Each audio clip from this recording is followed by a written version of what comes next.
দেখো, আমরা জীবজগতের শ্রেণীবিন্যাসে দেখলাম যে প্রকৃতিতে এত রকমের জীব রয়েছে যে তাদের প্রতিটিকে ইন্ডিভিজুয়াল স্টাডি করা পসিবল না। সেই জন্য বিজ্ঞানীরা বিভিন্ন জীবজগৎকে বিভিন্ন কিংডমে, বিভিন্ন পর্বে, বিভিন্ন শ্রেণীতে, বিভিন্ন রাজ্যতে আমরা দেখেছি ভাগ করেছেন। তো পরপর সিকোয়েন্সটা মনে আছে? ওই রাজ্য বর্গ ওইটা, হুম। রাজ্য বর্গ শ্রেণী বর্গ গোত্রগণ প্রজাতি। বেশ। তো এবং এই যে ক্লাসিফিকেশন, মানে যে ক্লাসিফিকেশন যে করা হয়েছিল, এটা আই থিঙ্ক আগের ক্লাসে আমি বলিনি। তো ক্লাসিফিকেশন মূলত মানে যে শ্রেণীবিন্যাস, এই শ্রেণীবিন্যাসকে মূলত 3 ভাগে ভাগ করা যায়। না, তুমি একটা কোনো জীবকে তুমি শ্রেণীবিন্যাস করছো। ফর এক্সাম্পল, ধরো তুমি মটরশুঁটি গাছ দেখেছো, আবার তুমি ফর এক্সাম্পল তুমি অপরাজিতা গাছও দেখেছো। দেখবে দুটো গাছের ক্ষেত্রেই ফল একই রকম না ভিন্ন রকম? অনেকটা একই রকম। একই রকম। এবং তুমি অপরাজিতা ফুলও দেখেছো, এবং যদি মটর ফুল দেখো দেখবে একই রকম। তো যখন কোনো জীবের আমরা দেখব শুধুমাত্র বাহ্যিক, অর্থাৎ শুধুমাত্র মরফোলজি, বাহ্যিক বৈশিষ্ট্য দেখে যখন তাকে শ্রেণীবিন্যাস করা হয়, তখন তাকে বলা হয় কৃত্রিম শ্রেণীবিন্যাস। ইংরেজিতে বলে আর্টিফিশিয়াল ক্লাসিফিকেশন। তাহলে কৃত্রিম শ্রেণীবিন্যাস মানে যখন কোনো একটা জীবকে আমরা শ্রেণীবিন্যাস করছি on the basis of their morphology, অর্থাৎ তাদের বাহ্যিক বৈশিষ্ট্য কীরকম, তাদের মধ্যে সিমিলারিটি আছে কি না। যদি দেখি যে হ্যাঁ সিমিলারিটি আছে, তার মানে আমরা বুঝে যাব যে তারা একই পর্বে বা একই গোত্রের অন্তর্গত, যদিও এটা সবসময় সঠিক হয় না। যেমন দেখবো আমরা বলি না যে বাঘের বোন হচ্ছে বিড়ালকে বলে না যে বাঘের মাসি, আমরা অনেক সময় বলে থাকি দেখবে। তো কেন বলি না, দেখতে অনেকটা সিমিলার বলে, কিন্তু বাঘ এবং বেড়ালের মধ্যে কিন্তু কোনো সিমিলারিটি নেই, কিন্তু আমরা বাহ্যিক বৈশিষ্ট্য থেকে কি বলি, যেটা হচ্ছে বাঘের মাসি, কিন্তু সেটা অ্যাকচুয়ালি তা নয়। 2 নাম্বার হচ্ছে যখন কোনো জীবের বাহ্যিক অর্থাৎ বাইরেটা দেখে, প্লাস তার অ্যানাটমি, অ্যানাটমি মানে অভ্যন্তরীণ গঠন, মানে তার মরফোলজি, বাহ্যিক মানে মরফোলজি, মরফোলজি এবং অ্যানাটমি উভয় দেখে যখন তাকে শ্রেণীবিন্যাস করা হয়, তখন তাকে বলা হয় প্রাকৃতিক ক্লাসিফিকেশন বা ন্যাচারাল ক্লাসিফিকেশন বা প্রাকৃতিক শ্রেণীবিন্যাস। এবং এটি করেছিলেন, মানে আমরা যদি উদাহরণ দেখি, এই কৃত্রিম শ্রেণীবিন্যাস করেছিলেন আমাদের লিনিয়াস। লিনিয়াস যে ক্লাসিফিকেশনটা দিয়েছিলেন কৃত্রিম, অর্থাৎ সেটা বাহ্যিক বৈশিষ্ট্য দেখে, উদ্ভিদ না প্রাণী। প্রাকৃতিক শ্রেণীবিন্যাস করেছিলেন, তোমরা পরে এই নামগুলো শুনবে, একজন হচ্ছে বেনথাম ও হুকার। এই দুজন বিজ্ঞানী যে ক্লাসিফিকেশন দেন সেটা হচ্ছে প্রাকৃতিক শ্রেণীবিন্যাস বা ন্যাচারাল ক্লাসিফিকেশন। আর সব থেকে অ্যাডভান্স যেটা, সেটা হচ্ছে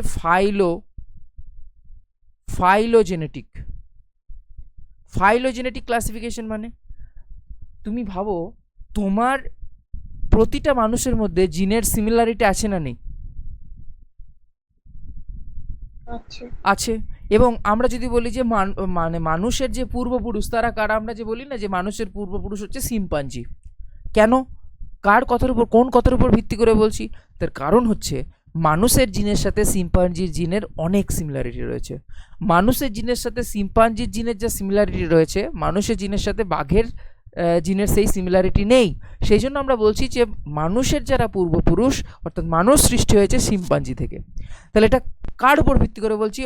জিনের সিমিলারিটি, অর্থাৎ কোনো একটা জীব সে অন্য কোনো জীবের থেকে কতটা সিমিলার, অর্থাৎ বিবর্তন কিভাবে ঘটেছে, সেটা যে শ্রেণীবিন্যাসের মাধ্যমে আমরা আলোচনা করি তাকে বলা হয় ফাইলোজেনেটিক ক্লাসিফিকেশন। এবং সেটা হচ্ছে সবথেকে বেশি অ্যাডভান্স, এবং এটি করেছেন বিভিন্ন বিজ্ঞানী। তার মধ্যে উল্লেখযোগ্য একজন হাচিনসন বলে একজন বিজ্ঞানী, যিনি ক্লাসিফিকেশন করেছেন, এবং তার ক্লাসিফিকেশনটা হচ্ছে ফাইলোজেনেটিক। অর্থাৎ আমরা এখানে যে উদ্ভিদ, প্রাণী, প্রোটোজোয়া এসব পড়ছি, সেটা কি ধরনের ক্লাসিফিকেশন? সেটা হচ্ছে মূলত মরফোলজি এবং অ্যানাটমিকে বেস্ট করে যে প্রাকৃতিক শ্রেণীবিন্যাস বা যে বাহ্যিক শ্রেণীবিন্যাস, সেগুলো ফাইলোজেনেটিক নয়। এবার আমরা ক্লাসিফিকেশনে আমরা দেখেছি যে ক্যারোলাস লিনিয়াস প্রথম বললেন যে জীবজগতে মূলত 2 ধরনের জীব রয়েছে, একটা হচ্ছে উদ্ভিদ, একটি হচ্ছে প্রাণী। পরবর্তীকালে আর্নেস্ট হেকেন বললেন যে না, উদ্ভিদ প্রাণী ছাড়াও আরেকটি রয়েছে, সেটা হচ্ছে প্রোটিস্টা। দেন আমরা যেটা 5 কিংডম ক্লাসিফিকেশন অফ তোমার রবার্ট হুইটেকার, সেই রবার্ট হুইটেকারের আমরা দেখলাম যে তিনি বললেন যে না, জীবজগৎকে মূলত 5টা রাজ্যে ভাগ করা যায়। একটি হচ্ছে মোনেরা, একটি হচ্ছে প্রোটিস্টা, একটি হচ্ছে ফাঙ্গি বা ছত্রাক, একটি হচ্ছে প্ল্যান্টি বা উদ্ভিদ রাজ্য, একটি হচ্ছে অ্যানিমেলিয়া বা প্রাণী রাজ্য। এবং কার উপর ভিত্তি করে এই যে তিনি যে ভাগটা করলেন সেটি কার উপর ভিত্তি করে? না, তিনি যে যে বিষয়ের উপর ভাগ করে করলেন, এক নাম্বার হচ্ছে নিউক্লিয়াসের প্রকৃতি, অর্থাৎ নিউক্লিয়াসটা সেটা উন্নত না অনুন্নত, অর্থাৎ নিউক্লিয়াসের প্রকৃতি মানে এই রবার্ট হুইটেকারের যে ক্লাসিফিকেশন কিসের উপর ভিত্তি করে হয়েছে? না, একটা হচ্ছে নিউক্লিয়াসের প্রকৃতি, অর্থাৎ সেটা প্রোক্যারিওট নাকি ইউক্যারিওট। 2 নাম্বার যেটা আমরা বলতে পারি সেটা হচ্ছে তাদের পুষ্টি প্রকৃতি। পুষ্টি প্রকৃতি মানে তুমি ভাবো আমরা বিভিন্ন রকমের পুষ্টি পাই, যেমন আমরা হচ্ছে হেটেরোট্রপস। হেটেরোট্রপস মানে হচ্ছে পরভোজী, অর্থাৎ আমরা নিজের খাদ্য নিজে বানাতে পারি না। যেমন গাছেরা হচ্ছে অটোট্রপস বা সহভোজী। যেমন মনেরা বিভিন্ন ব্যাকটেরিয়া রয়েছে, তারা আমরা মেজরিটি দেখতে পাবো তারা হচ্ছে তোমার হেটেরোট্রপস, অর্থাৎ নিজের খাদ্য নিজে বানাতে পারে না, অন্য কোনো খাদ্যবস্তুকে গ্রহণ করছে অন্য কোনো সোর্স থেকে। এবং অনেক ব্যাকটেরিয়া আছে যারা কিন্তু নিজের খাদ্য নিজে বানাতেও পারে। যেমন আমরা বিভিন্ন যে ব্যাকটেরিয়া পাবো, যেমন রোডোস্পাইরিলাম, রোডোসিউডোমোনাস, সেই ব্যাকটেরিয়াগুলো আবার নিজের খাদ্য নিজে বানাতে পারে। আবার অনেক ব্যাকটেরিয়া আছে যারা বিভিন্ন কেমিক্যাল থেকে, রাসায়নিক পদার্থ থেকে তারা শক্তি নেয়। অর্থাৎ এখানে নিউক্লিয়াসের প্রকৃতি, তাদের পুষ্টি প্রকৃতি, তাদের গঠন, শারীরিক গঠন, এইসবের উপর ভিত্তি করে রবার্ট হুইটেকার 5টি ভাগে ভাগ করেছিলেন। একটি হচ্ছে মোনেরা, প্রোটিস্টা, ফাঙ্গি, প্ল্যান্টি, অ্যানিমেলিয়া। তুমি আমাকে ফটাফট বলো মোনেরার দুটো আইডেন্টিফাইং ক্যারেক্টার। মনেরা এককোষী এবং প্রোক্যারিওটিক প্রকৃতির হয়ে থাকে। আর আর তাছাড়া অনেক আছে, যেমন এদের অযৌন জন্ম সম্পন্ন হয়ে থাকে। তারপরে যৌন জনন হয়ে থাকে, ব্যাকটেরিয়ার যৌন জননও হয়ে থাকে কনজুগেশনের মাধ্যমে। আমার মানে বইতে শুধু অযৌনটা লেখা ছিল বলে বললাম। আচ্ছা বেশ। আর তারপরে এদের কোষ প্রাচীর থাকে, যেটা পলিপেপটাইড আর কি নিয়ে গঠিত? না, পলিপেপটাইডটা মানে অ্যাকচুয়ালি পলিস্যাকারাইড নিয়ে গঠিত। সেই পলিস্যাকারাইডটা কি? পেপটাইডোগ্লাইকেন। আগের ক্লাসে আলোচনা হলো যে পেপটাইডোগ্লাইকেন থাকে। পেপটাইডোগ্লাইকেন এটা ব্যাকটেরিয়ার কোষ প্রাচীর তৈরি। পেপটাইডোগ্লাইকেন ব্যাকটেরিয়ার কোষ প্রাচীর পেপটাইডোগ্লাইকেন নিয়ে তৈরি, এবং এটা হচ্ছে এক ধরনের পলিস্যাকারাইড। এটা আবার দুটো যৌগ থাকে, একটা বলে এন অ্যাসিটাইল মিউরামিক অ্যাসিড যেটাকে বলে ন্যাম, আর একটা হচ্ছে এন অ্যাসিটাইল গুয়ানোসিন ন্যাগ। এই দুটোর পলিমার ন্যাগ এবং ন্যাম। পুরো কথা হচ্ছে এন অ্যাসিটাইল মিউরামিক অ্যাসিড, ন্যামের পুরো কথা হচ্ছে এন অ্যাসিটাইল মিউরামিক অ্যাসিড, আর ন্যাগের পুরো কথা হচ্ছে এন অ্যাসিটাইল গুয়ানোসিন। তো এই দুটো নিয়ে তৈরি হয় পেপটাইডোগ্লাইকেন, যেটা ব্যাকটেরিয়ার কোষ প্রাচীরে থাকে। এবং এই ব্যাকটেরিয়ার আমরা মূলত দেখেছি তাদের প্রকৃতি, তারা মূলত এককোষী হয়, তারা প্রোক্যারিওট হয়, তাদের উন্নত নিউক্লিয়াস থাকে না, পরিবর্তে শুধুমাত্র ডিএনএটা ছড়িয়ে ছিটিয়ে থাকে, যাকে আমরা কি বলি? নিউক্লিয়েড বা জেনোফোর। এবং যেটা হচ্ছে মোস্ট মানে ইম্পর্টেন্ট আইডেন্টিফাইং ক্যারেক্টার অফ মোনেরা। এবং তারপর আমরা দেখেছিলাম যে এই মোনেরারা প্রকৃতিতে দুইভাবে থাকতে পারে, তারা আর্কি ব্যাকটেরিয়া হিসেবে থাকতে পারে বা তারা ইউ ব্যাকটেরিয়া হিসেবে থাকতে পারে। আর্কি ব্যাকটেরিয়ারা হচ্ছে যারা প্রাচীন, যারা এক্সট্রিম কন্ডিশনে বেঁচে থাকতে পারে, যেমন মিথানোজেন্স, যেমন হ্যালোফাইলস, যেমন থার্মোঅ্যাসিডোফাইলস। অন্যদিকে ইউ ব্যাকটেরিয়ারা যারা হচ্ছে আদিম ব্যাকটেরিয়া নয়, যারা হচ্ছে প্রকৃত ব্যাকটেরিয়া। ইউ ব্যাকটেরিয়ার কি আরেকটা কি বলা হয়? বলে প্রকৃত ব্যাকটেরিয়া। এবং এই প্রকৃত ব্যাকটেরিয়ার উদাহরণ হচ্ছে আমাদের ইকোলাই, যে আমরা টাইফয়েডের যে রোগ সৃষ্টি হচ্ছে সালমোনেলা, টাইফি, এই ব্যাকটেরিয়াগুলো হচ্ছে সবই হচ্ছে ইউ ব্যাকটেরিয়া। এবং এই ব্যাকটেরিয়ার যদি আমরা গঠন দেখি, আরেকটা জিনিস বলে রাখি, ব্যাকটেরিয়ার যদি আমরা গঠন দেখি, ব্যাকটেরিয়ার গঠনে আমরা একটা স্লাইড অ্যাড করি। ব্যাকটেরিয়ার যদি গঠন দেখি, ব্যাকটেরিয়ার গমনাঙ্গ কি না? ব্যাকটেরিয়ার গমনাঙ্গ হচ্ছে তোমার ফ্ল্যাজেলা। মানে এটা হচ্ছে ধরো একটা ব্যাকটেরিয়া, সেই ব্যাকটেরিয়া এটা হচ্ছে ধরো নিউক্লিয়েড, এবং ব্যাকটেরিয়ার গমনাঙ্গের নাম কি বললাম? ফ্ল্যাজেলা। এবং এই ফ্ল্যাজেলা কতগুলো রয়েছে এবং কোথায় রয়েছে তার উপর ভিত্তি করে আমরা ব্যাকটেরিয়াকে বিভিন্ন ভাগে ভাগ করা যায়। যেমন যদি কোনো ব্যাকটেরিয়ার দেখি যে ব্যাকটেরিয়া তো রয়েছে বাট ব্যাকটেরিয়ার মধ্যে কোনো রকম ফ্ল্যাজেলা নেই, তখন তাকে বলে অ্যাট্রিকাস। তাহলে অ্যাট্রিকাস ব্যাকটেরিয়া কাকে বলবো? তার মানে সেখানে কোনো রকম ফ্ল্যাজেলা নেই, ফ্ল্যাজেলা বিহীন। এটা আই থিঙ্ক আগের ক্লাসে বলিনি। 2 নাম্বার, এটা 1 নাম্বার। 2 নাম্বার, যদি কোনো ব্যাকটেরিয়ার যদি দেখি যে ব্যাকটেরিয়ার মধ্যে জাস্ট একটাই ফ্ল্যাজেলা রয়েছে এবং সেটা একদিকে রয়েছে, তখন তাকে বলা হয় মোনোট্রিকাস।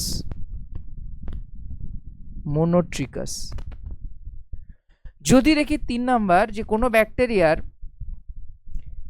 ফ্ল্যাজেলা রয়েছে একটা করেই উভয় দিকে, তখন তাকে বলে সেফালোট্রিকাস।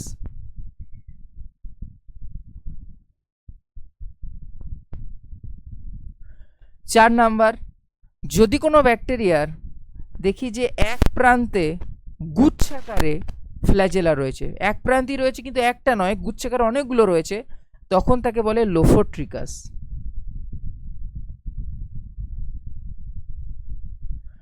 5 নাম্বার, যদি কোনো ব্যাকটেরিয়ার দেখি যে ফ্ল্যাজেলাটা উভয় প্রান্তেই রয়েছে এবং উভয় প্রান্তে এরকম গুচ্ছাকারে রয়েছে, তখন তাকে বলা হয় অ্যামফিট্রিকাস। অ্যামফিট্রিকাস। আর 6 নাম্বার, যদি কোনো ব্যাকটেরিয়ার দেখি যে চারিদিকেই এরকম ফ্ল্যাজেলা রয়েছে, তখন তাকে বলে peritrichous. Is it clear or not? তাহলে 6টা ভ্যারাইটি বুঝতে পারলে ফ্ল্যাজেলার সংখ্যার উপর ভিত্তি করে। তাহলে যদি কোনো ফ্ল্যাজেলা না থাকে, ফ্ল্যাজেলা বিহীন হয়, অ্যাট্রিকাস। একটি ফ্ল্যাজেলা আছে, এক প্রান্তে আছে, মোনোট্রিকাস।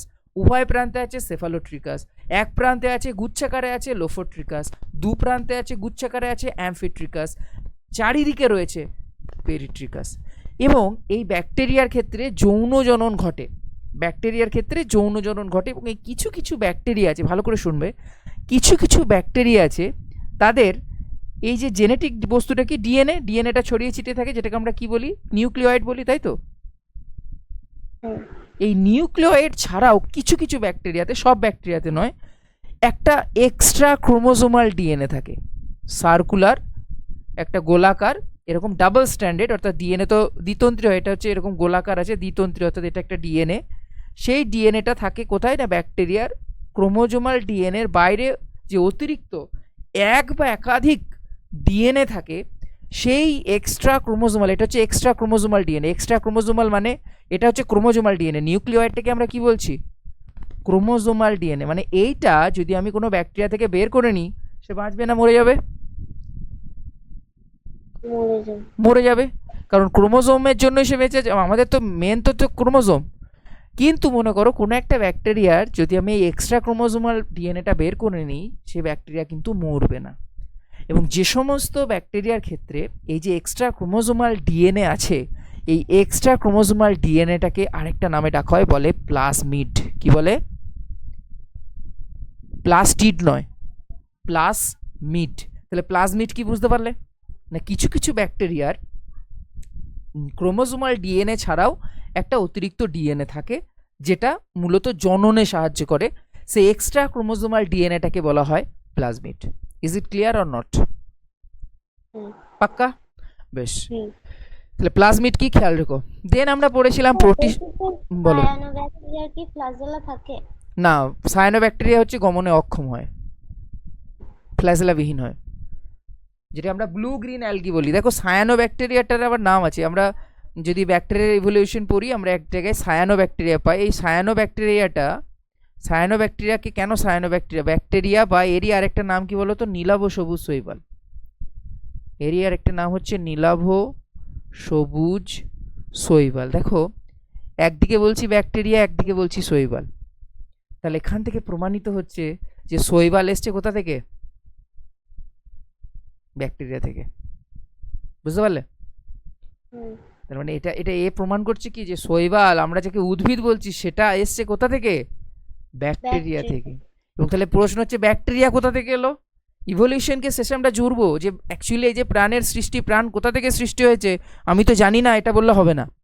তার কারণ হচ্ছে তুমি যখন ইভলিউশন পড়বে, তুমি দেখতে পাবে, তোমরা অলরেডি ক্লাস 10এও পড়ে এসছো, সেই মিলার অ্যান্ড উরের এক্সপেরিমেন্ট, যে এক্সপেরিমেন্ট প্রমাণ করছে যে মানুষের ক্ষেত্রে যে মানে জীবের ক্ষেত্রে যে প্রাণ, সেই প্রাণ সৃষ্টি হয়েছে কোথা থেকে? গ্যাস থেকে। সে দেখবে এক্সপেরিমেন্টে ছিল, সেই মিথেন গ্যাস নিয়েছে, অ্যামোনিয়া গ্যাস নিয়েছে, হাইড্রোজেন গ্যাস নিয়েছে 2:1 অনুপাতে, যে সেখান থেকে দেখবে অ্যামাইনো অ্যাসিড পেয়ে যাচ্ছি, অর্থাৎ জীবদের একটা গঠনগত উপাদান পেয়ে যাচ্ছি।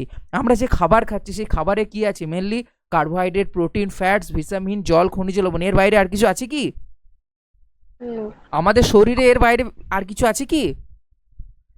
সেই ছোট্টবেলা তোমার যে শরীরটা ছিল, যখন তোমার বয়স 1 দিন ছিল, আর আজকের দিনে যে শরীরটা হয়েছে, সেই শরীর আর আজকের শরীরের মধ্যে ডিফারেন্সটা কি? জাস্ট ওই কার্বোহাইড্রেট, প্রোটিন, ফ্যাটস, খনিজ লবণ, নিউক্লিক অ্যাসিড, এইসবের ডিফারেন্স। আর কোনো কিছু ডিফারেন্স আছে? এমন তো নয় যে তোমার তখন একটা হার্ট ছিল, এখন দুটো হার্ট হয়ে গেছে, এমন কি হয়েছে? জাস্ট সেইটাই আকারে বেড়েছে। আর আকারে বেড়েছে কিভাবে বেড়েছে? নিউট্রিশনের মাধ্যমে বেড়েছে, অর্থাৎ সেগুলো জাস্ট কোষ বিভাজন হয়েছে।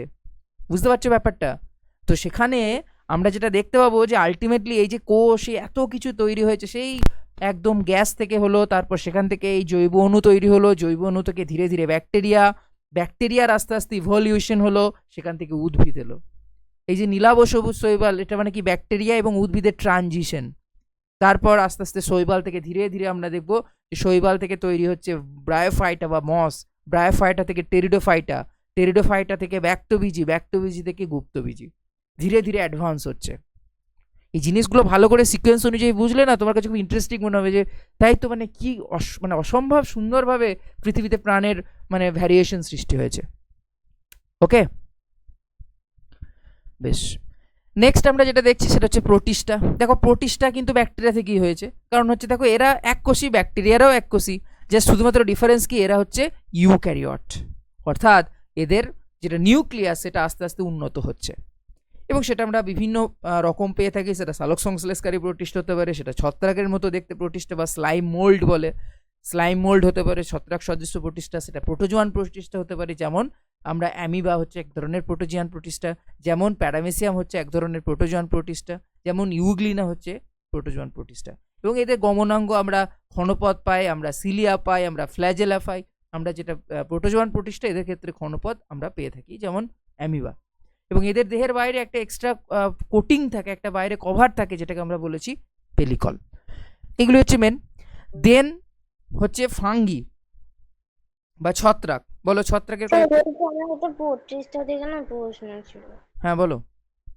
ওখানে মানে একটা জায়গায় ছিল যে এই 35টারা প্লাঙ্কটন গঠন করে, আর হুম, যে সমস্ত 35টাদের হলোজৈবিক পুষ্টি সম্পন্ন হয় তারাই প্রোটোজোয়া, কিন্তু আপনি তো বললেন যে 35টারা মানেই প্রোটোজোয়া।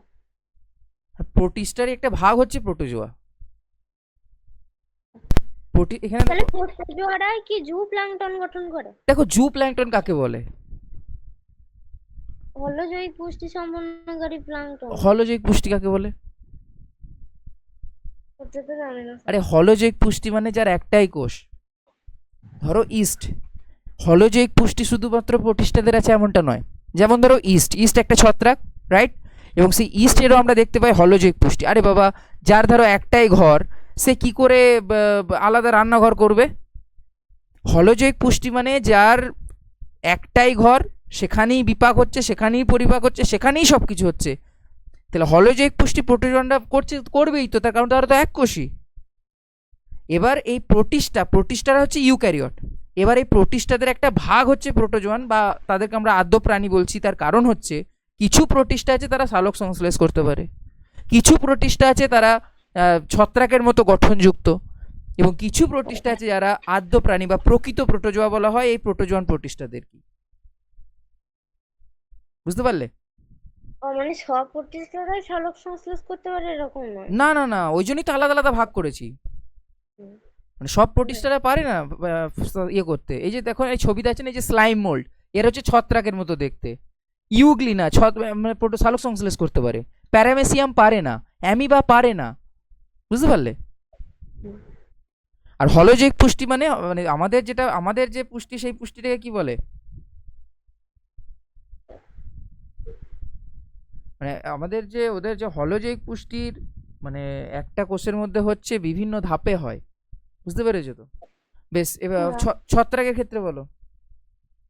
বৈশিষ্ট্য হুম, ছত্রাকের ছত্রাকরা বহুকোষী ইউক্যারিওটিক প্রকৃতির হয়ে থাকে, আর এদের অনুসূত্রাকার দেহ, যাকে মাইসেলিয়াম বলা হয়, মাইসেলিয়ামের অন্তর্গত অনুসূত্রগুলোকে হাইফি বলে। হুম। আর এদের কোষ প্রাচীর কাইটিন নির্মিত হয়। তারপরে ক্লোরোফিল এদের বিহীন। এদের হ্যাঁ, ক্লোরোফিল বিহীন। এদের যৌন অযৌন উভয় প্রকারের জন্ম সম্পন্ন হয়। আর কোষে গ্লাইকোজেন ফ্যাট সঞ্চিত থাকে। আর আর পুষ্টি পদ্ধতি সহজীব এই না সহজই। পরজীবী মৃতজীবী পরজীবী, মৃতজীবী, মিথ্যাজীবী প্রকারের হয়। বেশ, প্রতিটা টাইপসের মানে বোঝাও। মৃতজীবী মানে, তো ওগুলো ভুলে গেছি সব। মৃতজীবী মানে কোনো মৃত বস্তু থেকে খাচ্ছে। মিথজীবী, যেমন আমরা মিথজীবী ছত্রাককে মিথজীবী কোথায় পাবো? আমরা ছত্রাকে অ্যাকচুয়ালি মিথজীবী পুষ্টি পাই না ওইভাবে সরাসরি। আমরা মিথজীবী পুষ্টি পাই লাইকেনে, আমরা মিথজীবী পুষ্টি পাই মাইকোরাইজাতে। মানে সেখানে আমরা দেখব মিউচুয়ালিজম। মিথজীবিতার ইংরেজি হচ্ছে সিম্বায়োসিস, যেখানে অ্যাকচুয়ালি মিউচুয়াল ট্রান্সফার হচ্ছে। মিউচুয়াল ট্রান্সফার মানে শৈবালের সাথে ছত্রাক দুজনা বন্ধুত্ব পাতিয়েছে। শৈবাল বলছে ভাই আমি তো সালোক সংশ্লেষ করতে পারি, আমার কাছে ক্লোরোফিল আছে, চল আমি খাবার বানাবো, তোকে আমি খাবার দেবো, বিনিময়ে তুই আমাকে জল ও খনিজ লবণ সরবরাহ কর। ছত্রাক বললো নো প্রবলেম, আমি তো জল ও খনিজ লবণ সরবরাহ করতে পারবো, কিন্তু আমার তো ক্লোরোফিল নেই, আমি খাবার বানাতে পারবো না, তুই আমাকে খাবার দে। দিস ইজ সিম্বায়োসিস অর মিথজীবিতা। বুঝতে পারলে? হুম। আর মেজরিটি ক্ষেত্রে আমরা ছত্রাককে দেখতে পাই মৃতজীবী, যেটাকে ইংরেজিতে বলে স্যাপ্রোফাইটস। মৃতজীবী মানে তারা কোনো মৃত জৈব বস্তু থেকে খাচ্ছে, মানে পচা খড়, পচা গলা বস্তু, পচা পাউরুটি, পচা কোনো লেবু, পচা কোনো ফল, সেখানে। বুঝতে পারলে? তার পরজীবীরা পরভোজী হয় তো। তো পরজীবী তো পরভোজী, তো পরভোজীরই একটা ভাগ হচ্ছে পরজীবী। মানে তুমি মানে পরভোজী আর পরজীবীর মধ্যে কি পার্থক্যটা আমি বুঝতে পারি না। দেখো, পরজীবী মানে যে অন্য কোনো পোষক কোষে থাকে, আর পরভোজী মানে যে অন্যের ভোজন করে, যে অন্য পোষক কোষে। ফর এক্সাম্পল, উকুন একটা পরজীবী। কিরকম পরজীবী? উকুন হচ্ছে তোমার চুলে রয়েছে, ফর এক্সাম্পল, আছি সেটা বলছি না। এবার তাহলে উকুন পরজীবী, এটা বুঝতে পারলে? পরজীবী মানে যে অন্য জীব দিয়ে থাকবে এবং সে সেখানে রোগ সৃষ্টি করবে। এবার যে অন্য জীব দিয়ে থাকবে, সে তো অন্য জীব দিয়ে আছে কেন? নিজে খাবার বানাতে পারে না বলেই তো। তো তাহলে সে পরভোজীয়। বুঝতে পারলে? মানে পরভোজীরই অনেক, কোনো খাবার বানাতে পারে না। না, পরভোজীরই অনেক ভাগ আছে। পরভোজীরই একটা ভাগ হচ্ছে মৃতজীবী, পরজীবীরই আর একটা ভাগ হচ্ছে পরভোজীরই আর একটা ভাগ হচ্ছে পরজীবী। এগুলো মানে হেটেরোট্রপসেরই অনেকগুলো ভাগ আছে। সেটা স্যাপ্রোফাইট হতে পারে, সেটা প্যারাসাইট হতে পারে। প্যারাসাইট মানে যেটা পরজীবী, অন্যের গায়ে লেগে থাকবে। প্রত্যেকেই হেটেরোট্রপস। মৃতজীবীটা হচ্ছে পরভোজী, কারণ মৃতজীবীটা যে মৃতজীবী যে, সে তো অন্যের পচা বস্তুকে খাচ্ছে, সে তো নিজের খাবার বানাতে পারছে না। এবং সেই ছত্রাক গোষ্ঠীকে আমরা দেখবে মূলত 4টে গোষ্ঠীতে ভাগ করেছিলাম। একটা হচ্ছে জাইগোমাইসিটিস, অ্যাস্কোমাইসিটিস, বেসিডিওমাইসিটিস আর ডিউটেরোমাইসিটিস, তাই তো? তার মধ্যে সব থেকে অনুন্নত কোনটা? জাইগোমাইসিটিস, হ্যাঁ কি না? সেই ভাগগুলো এখনো বইতে পড়ি নাই। সে বইয়েতে না পড়ো, আমি তো এখানে বলেছিলাম। এখানে কিছু মনে নেই তোমার? বইয়ে পড়লে তোমার মাথা ঘুরিয়ে যাবে। তোমার বইয়ে যা ইনফরমেশন দেওয়া আছে এবং যেভাবে দেওয়া আছে, তোমার যদি কনসেপ্ট প্রথমে তুমি ঠিক না করো, তোমার মাথাতে কিচ্ছু পাবে না। ওখানে দেখবে অ্যাস্কোমাইসিটিস নেই, অ্যাস্কোমাইকোটিনার আবার দেখবে ভাগ আছে। তোমাকে আমি যেটা বলতে চাইছি ভালো করে বোঝো। ফাঙ্গিকে আমরা মূলত 4টে গোষ্ঠীতে ভাগ করি। একটা হচ্ছে জাইগোমাইকোটিনা, এর আন্ডারে আবার ভাগ পাবে জাইগোমাইসিটিস। অ্যাকচুয়ালি জাইগোমাইকোটিনার আন্ডারে যে ছত্রাকগুলো আছে তারা হচ্ছে খুবই অনুন্নত, একদম সরু সরু সূত্রাকার গঠন হয়, এবং সেখানে আবার নিউক্লিয়াস, প্রতিটা কোষের মধ্যে নিউক্লিয়াস অসংখ্য থাকে, এবং এদের মধ্যে কোনো রকম ব্যারিয়ার থাকে না, কোষ প্রাচীর থাকে না। অ্যাস্কোমাইকোটিনার এখানে কোষ প্রাচীর সৃষ্টি হয় প্রথম, মানে কোষগুলোর মধ্যে এরকম ব্যারিয়ার সৃষ্টি হয়, প্রতিটা কোষে এরকম দুটো করে নিউক্লিয়াস থাকে, যেটাকে বলে ডাইক্যারিয়ন সেল। এবং এই ব্যাসিডিওমাইকোটিনাতে আমরা প্রথম এরকম ফ্রুট বডি পাই। এই যে ফ্রুট বডি দেখতে পাচ্ছ, এই যে খাবারের মধ্যে যে ফ্রুট বডি, যেটাকে ফ্রুটিং বডি বলছি, এই ফ্রুটিং বডি আমরা সব থেকে ভালো পাই ব্যাসিডিওমাইকোটিনাতে, যার আন্ডারে আমরা ব্যাসিডিওমাইসিটিসকে পড়বো। এবং ডিওটেরোমাইকোটিনা হচ্ছে, সেখানে আমরা দেখতে পাবো এখনো পর্যন্ত সেক্সুয়াল রিপ্রোডাকশন আবিষ্কৃত হয়নি, সেই জন্য এদেরকে বলে ফানজাই ইমপারফেক্ট। এর বাইরে প্রশ্ন দেয় না এখান থেকে। তোমাকে এই জায়গাগুলোর ক্লিয়ার কনসেপ্ট রাখতে হবে যে প্রতিটা গোষ্ঠীর মধ্যে আইডেন্টিফাইং ক্যারেক্টার কি। যেমন অ্যাসকাস বা অ্যাসকোস্পোর কোথায় পাবো? অ্যাসকোমাইকোটিনায় পাবো। ব্যাসিডিওস্পোর কোথায় পাবো? ব্যাসিডিওমাইকোটিনায় পাবো। ডিওটেরোমাইকোসিটিসের ক্ষেত্রে কোনো রকম আমরা যৌন জনন দেখতে পাই না, সেই জন্য এদেরকে বলা হয় ফানজাই ইমপারফেক্টি। এবং উদাহরণগুলো খেয়াল রাখতে হবে, যেমন মিউকর, রাইজোপাস, এগুলো সবই হচ্ছে জাইগোমাইকোটিনা। ইস্ট, পেনিসিলিয়াম, অ্যাসকোবোলাস, এগুলো সব অ্যাসকোমাইকোটিনা। ব্যাসিডিওমাইকোটিনা যেমন অ্যাগারিকাস, যত রকমের অ্যাগারিকাস আছে সবই হচ্ছে ব্যাসিডিওমাইকোটিনা। পলিপোরাস আছে।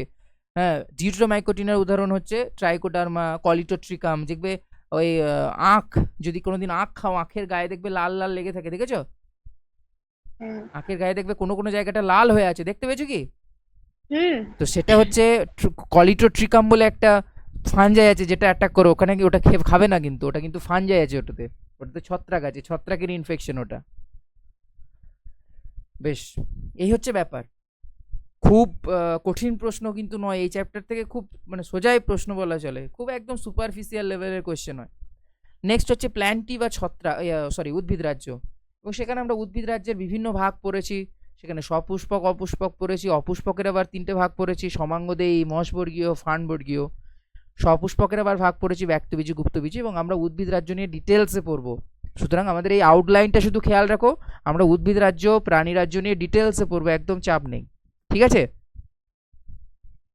বেশ, প্রাণী রাজ্য কি শুরু করেছিলাম? বেশ, প্রাণী রাজ্যের আউটলাইনটা বোঝো, অনেকটা বড় প্রাণী রাজ্যের আউটলাইন। আমি আর একটা স্লাইড নিয়ে নিই, তাহলে বোঝাতে সুবিধা হবে। প্রাণী রাজ্য মানে তুমি ভাবো প্রকৃতিতে পিঁপড়েও একটা প্রাণী, তুমিও একটা প্রাণী। তোমার আর পিঁপড়ের মধ্যে ডিফারেন্স আছে? তুমি বলবে হ্যাঁ, ডেফিনেটলি ডিফারেন্স আছে। বলো কি ডিফারেন্স?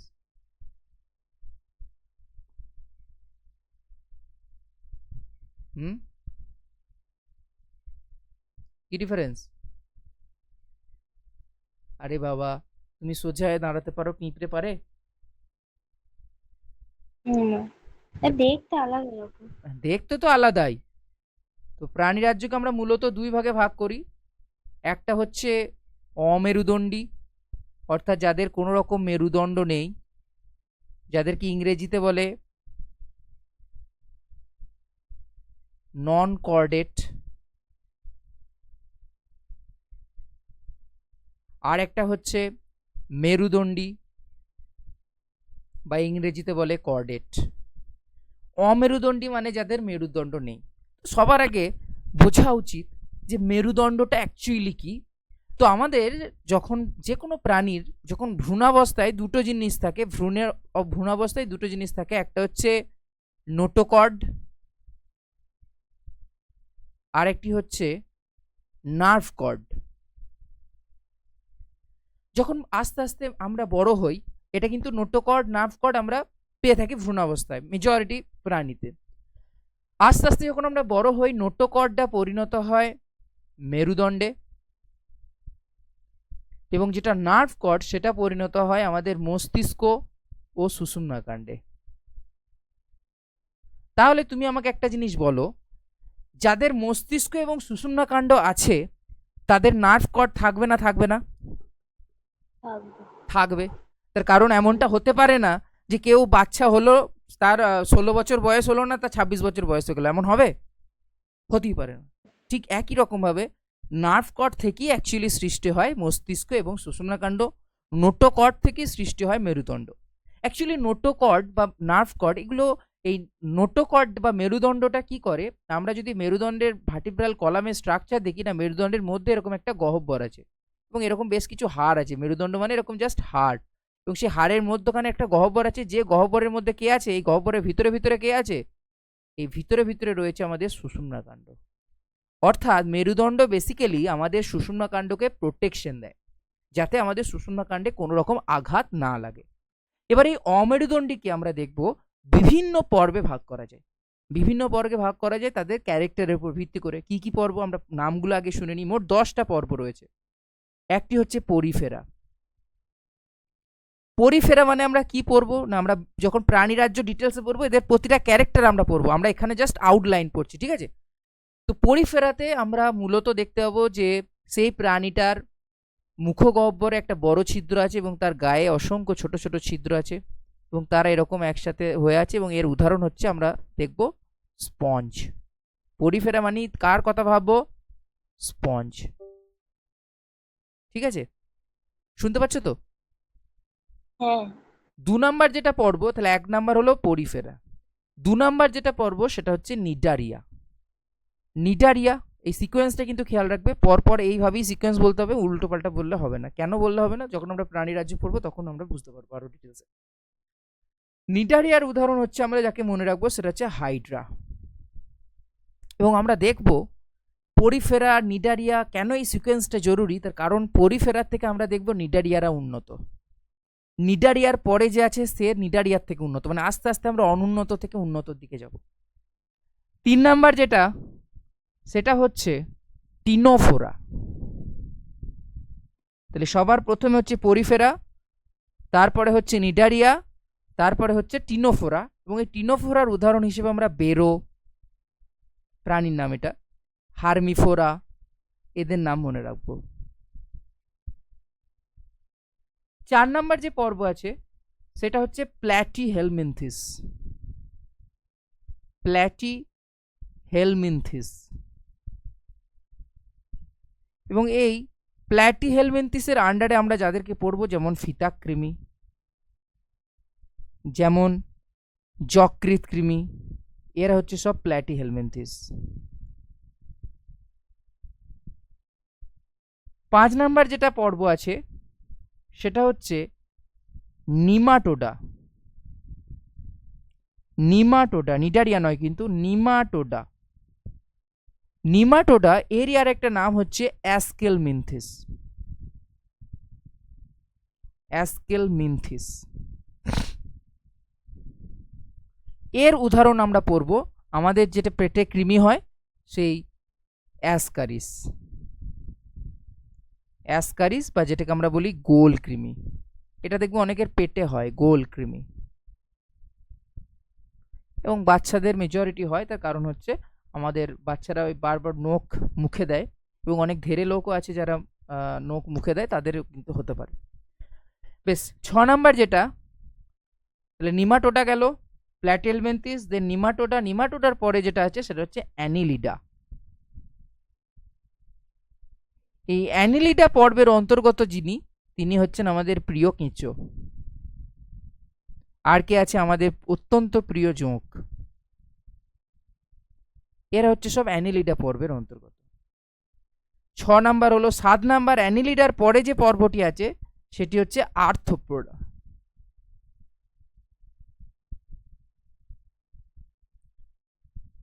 আর্থ্রোপোডা মানে আমাদের অত্যন্ত পরিচিত যে পর্ব, যে পর্বে সব থেকে বেশি প্রাণী থাকে, সেগুলো হচ্ছে সব পতঙ্গ। সমস্ত পতঙ্গ, যেমন মশা, মাছি, তারপর হচ্ছে মাকড়সা, তারপরে হচ্ছে তোমার চিংড়ি, তারপর আরশোলা, সব যত পতঙ্গ আছে সব হচ্ছে আর্থ্রোপোডা। এবং এটি হচ্ছে সর্ববৃহৎ পর্ব। সর্ববৃহৎ পর্ব মানে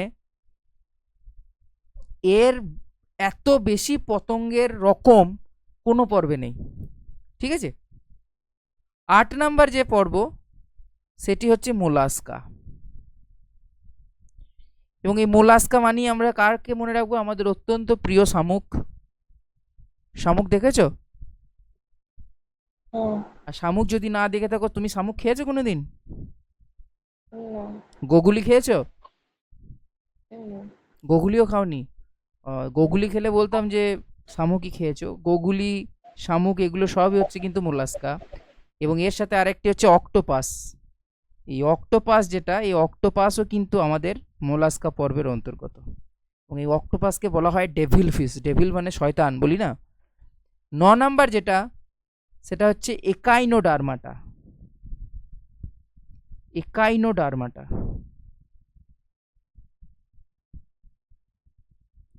এবং এই একাইনোডার্মাটার অন্তর্গত কি আছে না, একাইনোডার্মাটার অন্তর্গত হচ্ছে আমাদের অত্যন্ত প্রিয় তারা মাছ। তারা মাছকে আমরা মাছ বললেও এটা কিন্তু কোনো মাছ নয়। আর একদম 10 নাম্বার যেটা পর্ব সেটা হচ্ছে আমাদের অত্যন্ত অপ্রিয় হেমিকর্ডাটা। দেখো এবার কর্ডাটার নাম চলে এসছে কিনা। একটু আগে আমরা পড়ে এসেছি মেরুদণ্ডী বা কর্ডেট। অ্যাকচুয়ালি কর্ডেট বানান সিএইচ, কর্ডেট, CHORDAT, চর্ডেট নয় কিন্তু, হ্যাঁ কর্ডেট। দেখো হেমিকর্ডাটার মধ্যে আমরা নামের মধ্যে পাচ্ছি না হেমি। হেমি মানে কি? হেমি মানে অর্ধেক। মানে আমরা এর মধ্যে আস্তে আস্তে দেখবো এবার কর্ডাটার গুণ আসছে। মানে আমরা দেখতে পাবো এখানে এদের যে স্ট্রাকচার, সেখানে আস্তে আস্তে মেরুদণ্ডের মতো গঠন এবার সৃষ্টি হচ্ছে। তাহলে হেমিকর্ডাটার আমরা কেন অপ্রিয় বললাম? কারণ উদাহরণগুলো খুব অপ্রিয়। একটা যেমন ব্যালানোগ্লসাস। এই হচ্ছে আমাদের অমেরুদণ্ডীর এতগুলো পর্ব আমাদের পড়তে হবে প্রাণী রাজ্যে। তাহলে পরপর পর্বগুলো repeat again. Porifera, Cnidaria, Ctenophora, Platyhelminthes, Nematoda, Annelida, Arthropoda, Mollusca, Echinodermata, Hemichordata. এবং এই এতগুলো অমেরুদণ্ডী প্রাণী আছে যে এদের প্রত্যেকের নোটোকর্ড তো আছে। আছে নোটোকর্ড? না, এটা তো নেই। মেরুদণ্ড। ইয়েস, নোটোকর্ড নেই কিন্তু নার্ভ কর্ড আছে, আচ্ছা। তার কারণ মস্তিষ্ক সুষুম্নাকাণ্ড তো রয়েছে, তাই না? এবার আসি আমরা মেরুদণ্ডীর ব্যাপারে। মেরুদণ্ডীদের মানে সেখানে আমরা দেখতে পাবো যে তাদের ছোটবেলায় যে নার্ভ কর্ড নোটোকর্ড উভয়ই আছে, কিন্তু বড়বেলায় তাদের মেরুদণ্ড থাকতেও পারে, নাও পারে। দেখো অমেরুদণ্ডীদের তো নোটোকর্ডের কোনো প্রসঙ্গই নেই, কিন্তু মেরুদণ্ডী মানে সেখানে আবার দেখো মেরুদণ্ড থাকতে পারে, সেটা ছোট অবস্থাতেও থাকতে পারে। তুমি ভাবো একটা লোকের ছোট মানে একটা লোকের ফর এক্সাম্পল ধরো প্রথমে একটা সন্তান হয়েছিল, পরে সেই সন্তান মারা গেছে, তাহলে তো তুমি বলতে পারবে না যে সেই লোকটার সন্তান হয়নি, বলতে পারবে? সন্তান তো ছিল, তারপরে মারা গেছে, এনিহাও। ঠিক একই রকমভাবে মেরুদণ্ডী মানে যে সমস্ত প্রাণীদের ছোট অবস্থায় নোটোকর্ড রয়েছে, বড় অবস্থাতে নোটোকর্ড থাকতেও পারে, নাও পারে। যদি দেখি যে কোনো একটা প্রাণী তার ছোট অবস্থায় নোটোকর্ড রয়েছে মানে ভ্রূণাবস্থায়, কিন্তু পরে মেরুদণ্ডী মানে মেরুদণ্ডটার পরিণত হয়নি, নোটোকর্ড অবস্থাতেই নষ্ট হয়ে গেছে, তখন তাদেরকে আমরা বলবো ইউরোকর্ডাটা। কি বলবো? ইউরোকর্ডাটা। তাহলে দেখো কর্ডাটার আবার ভাগ বুঝতে পারছো কেন ভাগ করছি? তার মানে ইউরোকর্ডাটার ক্ষেত্রে আমরা দেখবো একদম প্রাথমিক অবস্থায় ভ্রূণ অবস্থায় নোটোকর্ড আছে, কিন্তু পরিণত অবস্থায় মেরুদণ্ডে সেটা পরিণত হয়নি। 2 নম্বর ভাগ পড়বো আমরা সেফালোকর্ডাটা। সেফালোকর্ডাটার ক্ষেত্রে আমরা দেখব যে ভ্রূণাবস্থায় নোটোকর্ড আছে, পরিণত অবস্থায় নোটোকর্ড ঠিকমতো পরিণত হয়নি, মানে ঠিকমতো গঠিত হয়নি, আছে বাট সেখানে আমরা দেখতে পাবো না যে ঠিকমতো আছে। আর সব থেকে ভালো যেটা সেটা হচ্ছে ভার্টিব্রাটা, মানে সব থেকে উন্নত ভার্টিব্রাটা। তাহলে আমরা কি ইউরোকর্ডাটা, সেফালোকর্ডাটা নাকি ভার্টিব্রাটা? ভার্টিব্রাটা। ডেফিনেটলি, নিঃসন্দেহে ভার্টিব্রাটা। তার কারণ আমাদের মেরুদণ্ডে রয়েছে, আমাদের শির দ্বারা রয়েছে। ঠিক, এবার এই ভার্টিব্রাটার আবার ভাগ আছে। ভার্টিব্রাটার ক্ষেত্রে আমরা প্রধান দুটো ভাগ পাই। একটা হচ্ছে কিছু মেরুদণ্ডী প্রাণী আছে যাদের নিচের চোয়াল আছে, কিছু প্রাণী আছে যাদের নিচের চোয়াল নেই। দেখো আমাদের নিচের চোয়াল আছে না নেই? তোমার কটা চোয়াল? হুম, চোয়াল চোয়াল? চোয়াল বোঝো না? চোয়াল না। সে কি গো? আরে বাবা তোমার কটা, তুমি একটা জিনিস ভালো করে দেখো, তোমার দাঁতগুলো প্রস্থিত আছে কোথায়? মাড়িতে। মাড়ির নিচে ওটা কি আছে? তুমি দেখো এই যে চোয়াল, চোয়াল আমি তাহলে তো তোমাকে সেই ছবিতে দেখাতে হবে চোয়াল কোনটা। আমাদের যে থুতনি, সেই থুতনিটা কি অ্যাকচুয়ালি? চোয়াল তো। এবং তুমি দেখো তোমার যে নিচের চোয়াল, সেই নিচের চোয়ালটাকে তুমি দেখো নাড়াতে পারবে, মানে নড়াচড়া করাতে পারবে, কিন্তু যেটা ওপরের চোয়াল সেটা দেখো ফিক্সড। ওপরের পাটিটা যে দাঁতটা যে পাটিতে ঢুকে, মানে ওপরের দাঁতগুলো যেটাতে আছে প্রথিত, সেটাকে তুমি নড়াচড়া করতে পারবে? না। কিন্তু তোমার নিচের পাটিতে যে দাঁতগুলো আছে, সেই নিচের পাটির দাঁতটাকে দেখো নড়াচড়া করতে পারবে কি পারবে না? এই নিচেটাও তো মনে হচ্ছে করছে না। সে কি বলো হে? তোমার নিচের চোয়ালটাকে নড়াও, দাঁতগুলোকে নড়াতে বলছি না। থুতনিটাকে নড়াও, তোমার নিচের থুতনিটা নড়ছে না, সরছে না, হ্যাঁ। তাহলে ওইটাই তো চোয়াল। এই জানলে আমি একটা চোয়ালের ছবি আগে সিলেক্ট করতাম, যে তোমাকে আমি দেখাতাম যে চোয়াল কোনটা। চোয়াল বলতে ঠিক কোনটা বোঝায় সেটা আমি বুঝতে পারি। বেশ, আমি পরের ক্লাসে একটা চোয়াল তোমার জন্য সেট করে রাখবো, ঠিক আছে? আমি যদি ভিডিও কলে মানে আমার যদি ভিডিওটা অন থাকতো, তাহলে আমি আগে আমার চোয়ালটা দেখাতাম, তারপরে বলতাম। আরে তোমার মুখে নিচের যে নিচের থুতনিটাতে হাত দাও, তোমার নিচের থুতনিটাতে হাত দাও, হাত দিয়েছো? হ্যাঁ। ওই থুতনিটাকে দেখো এবার নড়াচড়া করতে পারছো কিনা, হুম। ওইটা হচ্ছে তোমার চোয়াল।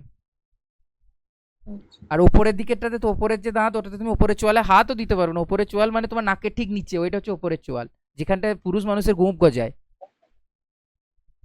ও। তাহলে ওপর চোয়ালটা কি নড়াতে পারবে তুমি? হুম। তাহলে সেটা হচ্ছে ওপরের চোয়াল। তো এবার কিছু প্রাণীর আছে যাদের নিচের দিকে চোয়ালটা থাকে না। আমি উদাহরণ এখানে তো প্রাণী রাজ্য পড়াচ্ছি না, প্রাণী রাজ্যে আমার ছবি ছিল, তাহলে দেখাতে পারতাম। তো যাদের চোয়াল, নিচের চোয়ালটা থাকে না, তাদেরকে বলা হয় একনাথা, মানে এরা চোয়ালবিহীন, এদের নিচের চোয়াল থাকে না। আর যাদের নিচের চোয়াল থাকে তাদেরকে বলা হয় ন্যাথোস্টোমাটা। ন্যাথোস্টোমাটা, এই ন্যাথোস্টোমাটার আবার ভাগ আছে। যেমন আমরা কি, আমরা ন্যাথোস্টোমাটা না একনাথা? ন্যাথোস্টোমাটা। ন্যাথোস্টোমাটা, এবার ন্যাথোস্টোমাটার আবার অনেকগুলো ভাগ আছে, 5টা ভাগ আছে মূলত। কি কি না, ন্যাথোস্টোমাটা যদি সেই ন্যাথোস্টোমাটা অর্থাৎ চোয়ালযুক্ত যে প্রাণীটি, তার দেহ যদি তরুণাস্থি নিয়ে নির্মিত হয় আর কি, মাছ, এই মৎস্য, সেটা উভচর হতে পারে, সেটা সরীসৃপ হতে পারে, সেটা তোমার পক্ষী হতে পারে, আর সেটা স্তন্যপায়ী হতে পারে, পারে কি না? তাহলে ন্যাথোস্টোমাটা আবার দেখো এতগুলো ভাগ। মৎস্যর আবার 2টো ভাগ আছে, এটা আমরা প্রাণীরাজ্যই পড়বো, এখানে আর জায়গাও ধরবে না। মৎস্য যেমন সেই মাছের দেহ যদি অস্থিযুক্ত হয় তখন তাকে আমরা বলি অস্টিকথিস, যদি তরুণাস্থিযুক্ত হয় তাকে বলি আমরা কন্ড্রিকথিস। যেমন তরুণাস্থিযুক্ত একটা মাছের নাম বলতে পারবে? কোন মাছের পটকা থাকে না, ধরো বললাম, কি বলবে? এমন একটা মাছের নাম বলো যে মাছের তুমি পটকা পাবে না। দয়া করে চিংড়ি মাছ বলো না, চিংড়ি কিন্তু মাছ নয়। বলো। জানি না। হাঙর। হাঙর, হাঙর একটা তরুণাস্থিযুক্ত মাছ। তিমি বলবে না, কারণ তিমি মাছ নয়, তিমি স্তন্যপায়ী। এবং উভচর মানে যারা শৈশব জলে থাকে, পূর্ণাঙ্গ অবস্থায় স্থলে থাকে। সরীসৃপের বৈশিষ্ট্য আমরা পড়বো, পক্ষীর বৈশিষ্ট্য পড়বো, স্তন্যপায়ীর আবার আমরা ভাগ পড়বো। সেখানে আমরা দেখবো কিছু স্তন্যপায়ী আছে যারা ডিম পারে। তুমি ভাবো কোনো স্তন্যপায়ী ডিম পারতে পারে? না। কারা ডিম পারে তাহলে? কে ডিম পারে? স্তন্যপায়ী, যেমন প্লাটিপাস। যেমন একটা কথা শুনে থাকবে তোমরা, যে ডিম আগে না মুরগি আগে, শুনেছো? হ্যাঁ। বলো কোনটি আগে? জানি না। কেন জানো না? লাইফ সায়েন্সের স্টুডেন্ট হিসেবে লজিক্যালি অ্যান্সার দাও। দেখো, পক্ষী, সরীসৃপ, উভচর, আমরা যখন ক্লাস 10-এ ইভলিউশন পড়েছো, সেই অভিব্যক্তিতে মৎস্য থেকে তৈরি হয়েছিল উভচর, উভচর থেকে সৃষ্টি হয়েছে সরীসৃপ, সরীসৃপ থেকে পক্ষী এবং স্তন্যপায়ী 2টো ভাগে ভাগ হয়ে গেছিল, তাই তো? তুমি দেখো, সরীসৃপ ডিম পারে না ডিম পারে না? সরীসৃপ, সাপ, একটা সাপ কি পারে? ডিম পারে, ডেফিনেটলি সাপ ডিম পারে, ব্যাঙ ডিম পারে, কিন্তু পাখি ডিম পারে, কিন্তু স্তন্যপায়ী কি ডিম পারে? পারে না। তাহলে দেখো, পক্ষীর একটা উদাহরণ হচ্ছে মুরগি। তাহলে সেটা কি থেকে? সরীসৃপ ডিম পারে, সেই ডিম থেকেই তো ইভলিউশনের ফলে মুরগি সৃষ্টি হয়েছে একটা সময়। তাহলে অলওয়েজ ডিম আগে, মুরগি তারপরে এসছে। বুঝলে? বেশ, এই দেখো, এইটা হচ্ছে সেই ভাগগুলো যে আমরা উইদাউট ব্যাকবোন মানে মেরুদণ্ডী এবং অমেরুদণ্ডী যার ভাগগুলো, সেটা যেমন Porifera, Cnidaria, Platyhelminthes, Annelida, Mollusca, Echinodermata, Arthropoda. আর্থ্রোপোডার আবার দেখো অনেক ভাগ আছে, সেগুলো দরকার নেই, তোমাদের অত সিলেবাসে নেইও। যে যে জায়গাগুলো আছে, যে যে জায়গাগুলো বললাম সেগুলো খেয়াল রেখো। ভাগগুলো 10টা, অমেরুদণ্ডীর ভাগ এবং কর্ডেটার ভাগ। নেক্সট আমরা যেটা এই চ্যাপ্টারের একদম শেষের দিকে টপিক, সেটা হচ্ছে ভাইরোলজি। ভাইরোলজি বোঝার আগে তোমাকে আমি জিজ্ঞেস করবো, হোয়াট ইজ ভাইরাস? ভাইরোলজি নিয়ে কাকে বলে না, ভাইরাস নিয়ে পড়াশোনা করাকে বলে ভাইরোলজি। তাহলে ভাইরাস কাকে বলে, কি বলবে? ভাইরাস তো অবশ্যই পরিচিত একটা শব্দ, তার কারণ কোভিডের সময় ঘরে ভরে দিয়েছিল কয়েক মাস। তাহলে ভাইরাস কাকে বলে? হুম, তুমি ভাইরাস শব্দটা শুনেছো তো? হ্যাঁ। তাহলে বলো ভাইরাস কাকে বলে। অত মানে সংকোচের কি আছে, বলো না, ভুলই বলো, কিন্তু বলো, অ্যাটলিস্ট মনে যেটা আসছে, মাথায় যেটা আসছে সেটা বলো, এক্সপ্রেস করো। যারা রোগ সৃষ্টি করে, ব্যাকটেরিয়াও রোগ সৃষ্টি করে, ব্যাকটেরিয়াও রোগ সৃষ্টি করে, প্রোটোজোয়াও রোগ সৃষ্টি করে। তাহলে ভাইরাসের মধ্যে ডিফারেন্স কি হলো? এরা আকৃতিতে ছোট। বেশ, একটা হলো আকারে খুবই ছোট হয়। তাহলে ব্যাকটেরিয়া ও প্রোটোজোয়ার থেকে আকৃতিতে ছোট যারা রোগ সৃষ্টি করে তাকে ভাইরাস বলে, এটা বলতে পারবো না, তার কারণ মাইকোপ্লাজমাও আকৃতিতে ছোট ভাইরাস এবং ব্যাকটেরিয়া থেকে, প্রোটোজোয়া এবং ব্যাকটেরিয়া থেকে তারাও রোগ সৃষ্টি করে। তাহলে ভাইরাসের আসল ক্যারেক্টার এখন আমরা পাচ্ছি না। প্রথম যেটা, ভাইরাস হচ্ছে অকোষীয়। অকোষীয় মানে ভাইরাসের মধ্যে কোনো কোষ নেই, কিন্তু সেটা পোষক কোষের ভিতরে, অর্থাৎ যার মধ্যে প্রবেশ করছে, কোনো জীবের মধ্যে যখনই প্রবেশ করবে, সে কিসের মতো আচরণ করবে? জীবের মতো আচরণ করবে।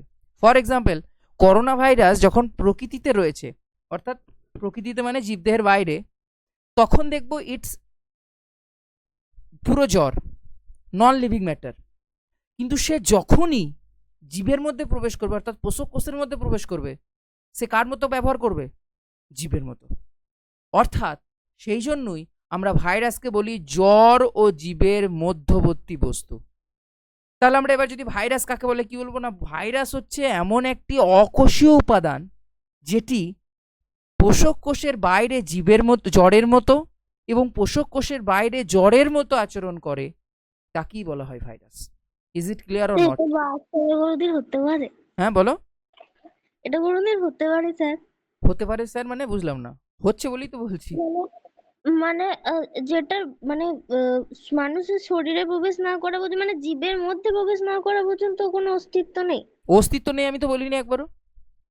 তো জ্বরের মতো আচরণ করে মানে জ্বরের মতো, প্রাণহীন। হ্যাঁ প্রাণহীন। বেশ, তাহলে কিভাবে প্রাণ হয়ে যাচ্ছে? হ্যাঁ কিভাবে?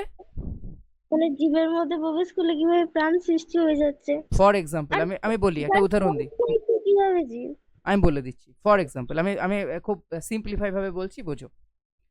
ধরো আমি একটা যাযাবর, ঠিক আছে? এবার আমি যখন রাস্তায় ঘুরছি, আমার কোনো সম্পত্তি আছে? না। নেই।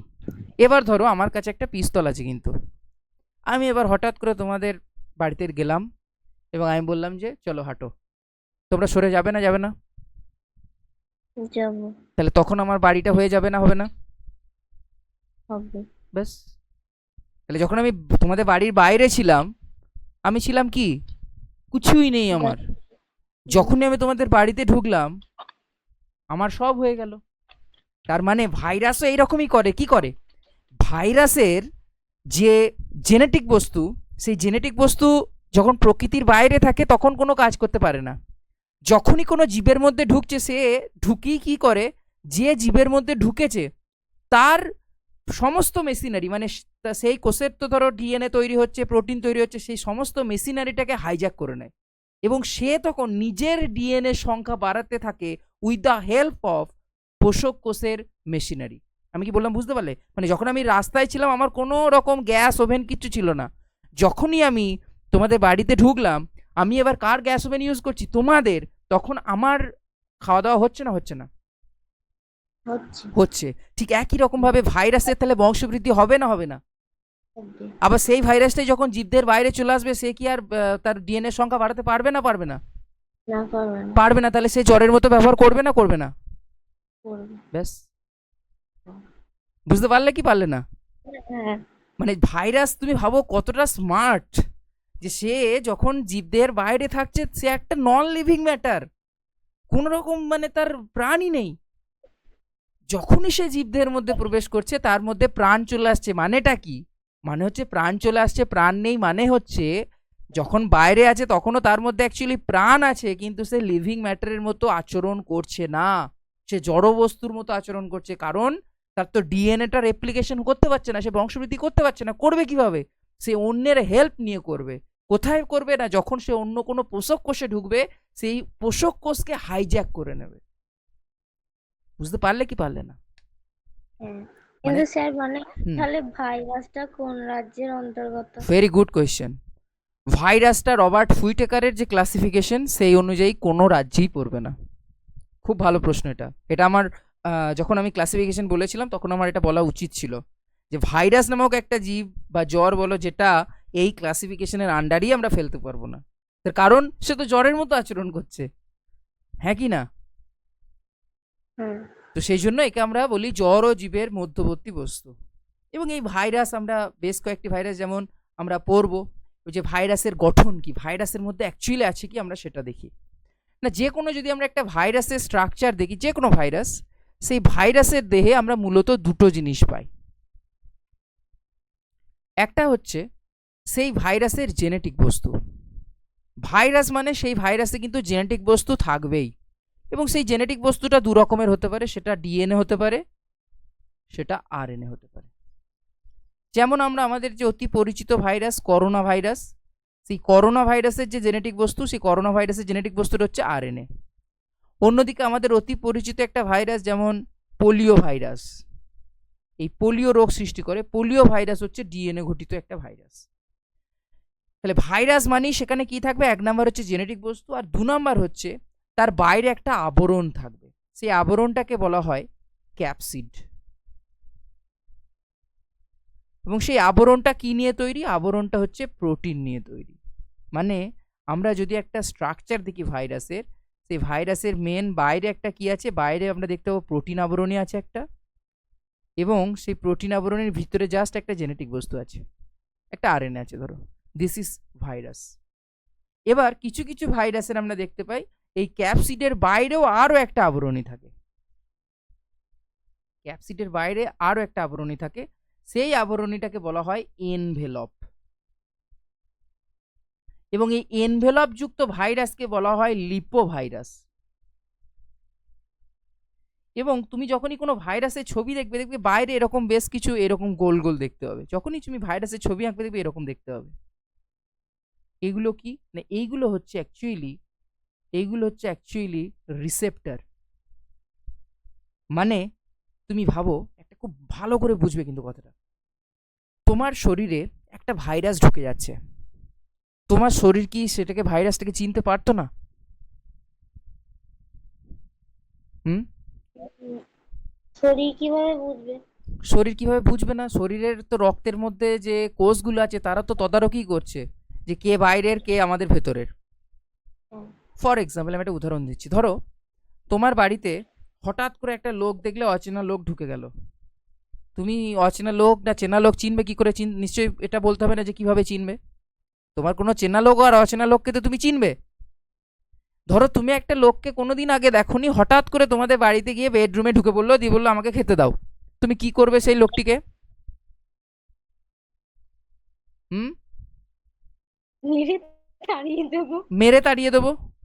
এবার ধরো একটা লোক এলো, যে লোকটা অপরিচিত, কিন্তু তোমার বাবার সাথে এলো, পিছনে পিছনে আসছে, তুমি তাকে কি মেরে তাড়িয়ে দেবে, না বলবে আসুন আসুন কাকু বসুন, বলবেন কোনটা বলবে? দ্বিতীয়টা। বুঝতেই বলবো। দ্বিতীয়টা। ভাইরাস কতটা স্মার্ট শুধু জাস্ট ইমাজিন করো, ভাইরাসও তো আমাদের শরীরের মধ্যে ঢুকলে আমাদের মানে আমাদের যে ইমিউন সিস্টেম, সে তো ভাইরাসটাকে মেরে দেওয়ার কথা ছিল, কিন্তু তাও ভাইরাসটাকে সে মারছে না কেন?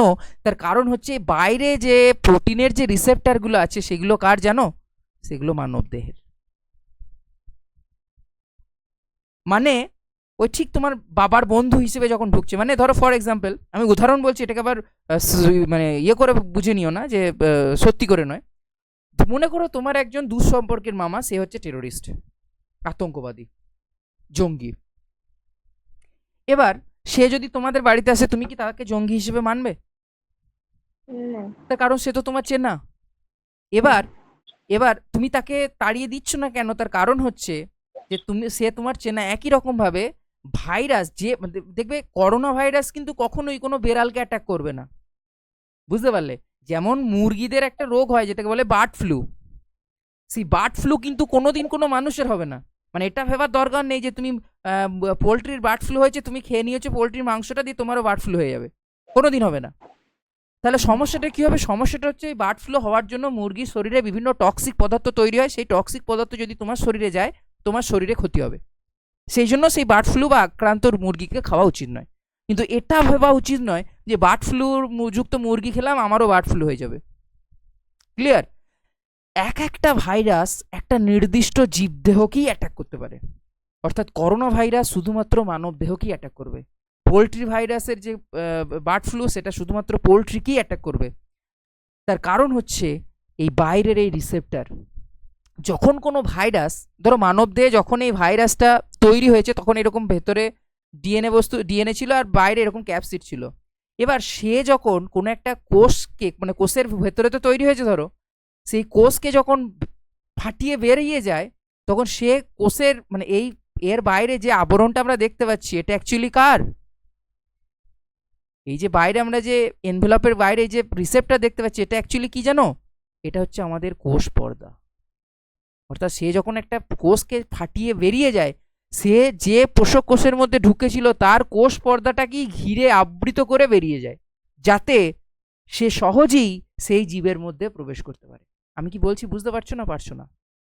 হ্যাঁ তার ফলে কি আমাদের কোষ দেখছে যে এই বাইরে যেটা আছে সেটা তো আমাদেরই, এটা তো আমাদেরই কোষ পর্দা। তার ফলে আমাদের কোষ রিকগনাইজই করতে পারছে না যে এটা একটা মানে বাইরের বস্তু, কারণ বাইরের বস্তু হলে সঙ্গে সঙ্গে মেরে দেবে। মানে তুমি এতটাই সেন্সিটিভ, তুমি ভাবো তোমার যদি কোনো ব্যক্তির যদি ধরো ফর এক্সাম্পল কিডনি ট্রান্সপ্লান্ট হয়েছে, মানে একজন ব্যক্তির কিডনি অন্য ব্যক্তির দেহে লাগানো হয়েছে, সঙ্গে সঙ্গে সেই কোষগুলোকে মেরে দেবে যদি না সেই তোমার ওই ওষুধ খাওয়া হয়। তার কারণ হচ্ছে মানে সাপ্রেস করে রাখতে হবে আমাদের ইমিউন সিস্টেমকে, কারণ আমাদের ইমিউন সিস্টেম এতটাই স্ট্রং, যখনই কোনো অচেনা বস্তুকে সে পাবে সঙ্গে সঙ্গে নষ্ট করে দেবে। তাহলে এই ভাইরাসকেও নষ্ট করতে পারছে না কেন? তার কারণ হচ্ছে এই ভাইরাসের বাইরে যে আবরণটা আছে, যে এনভেলপটা আছে, সেটা আমাদেরই মানে সেই জীবদেহেরই কোষ পর্দা। তার ফলে সে বুঝতেই পারছে না, কোষটা বুঝতেই পারছে না যেটা আমাদের বস্তু নয়। ঠিক যেমন তোমার ওই বাবার বন্ধু সে যে টেরোরিস্ট ঢুকে পড়েছিল, তুমি বুঝতেই পারছো না সে টেরোরিস্ট, কারণ তোমাদের কাছে তার পরিচয় হচ্ছে সে তোমার বাবার বন্ধু। Clear or not? হ্যাঁ বুঝতে পারছো তো ব্যাপারটা? বুঝতে পারছো তো? হুম, তাহলে একটা ভাইরাসের ক্ষেত্রে আমরা দুটো জিনিস পাচ্ছি, একটা হচ্ছে জেনেটিক বস্তু আর একটা হচ্ছে ক্যাপসিড। এবং এই ক্যাপসিডটা মূলত প্রোটিন নির্মিত, এবং এই ক্যাপসিডের এক একটা একককে মানে ক্যাপসিডার এই এক একটা একককে বলা হয় ক্যাপসোমিয়ার। ক্যাপসোমিয়ার। অন্যদিকে এই এনভেলপের এক একটি একককে বলা হয় পেলপোমিয়ার। এগুলো একটু খেয়াল রেখো। ক্যাপসোমিয়ার হচ্ছে ক্যাপসিডের এক একটা একক, আর পেলপোমিয়ার হচ্ছে তোমার এনভেলপের এক একটা একক। সব ভাইরাসে কিন্তু এনভেলপ থাকে না। যেমন আমরা যদি এখানে ভাইরাস দেখি, এই যে ভাইরাসটা দেখতে পাচ্ছ এটা হচ্ছে আমাদের একটি উপকারী ভাইরাস। উপকারী ভাইরাস মানে আমাদের শরীরে কোনো রোগ সৃষ্টি করে না, এটা হচ্ছে ব্যাকটেরিওফাজ। এবং এই ব্যাকটেরিয় কথার অর্থ হচ্ছে ব্যাকটেরিয়া থেকে এসছে, ফাজ কথার অর্থ হচ্ছে ভক্ষণ। অর্থাৎ এরা কাদের ক্ষেত্রে অপকারী? এরা হচ্ছে ব্যাকটেরিয়ার ক্ষেত্রে অপকারী। এরা কাদেরকে নষ্ট করে দেয়? এরা ব্যাকটেরিয়াকে নষ্ট করে দেয়। এরা ব্যাকটেরিয়ার শরীরে ঢুকে ব্যাকটেরিয়াটাকে রোগ সংক্রমণ করে নষ্ট করে দেয়। তাহলে আমরা দেখতে পাচ্ছি যে এটা একটা উপকারী ভাইরাস, যেটাকে নাম কি বলছি? ব্যাকটেরিওফাজ। যেমন এখানে যে ভাইরাসটা দেখতে পাচ্ছি এটা হচ্ছে এইচআইভি ভাইরাস, যার পুরো কথা হচ্ছে হিউম্যান ইমিউনো ডেফিসিয়েন্সি ভাইরাস। এটা আবার আলট্রা লেভেলের স্মার্ট ভাইরাস।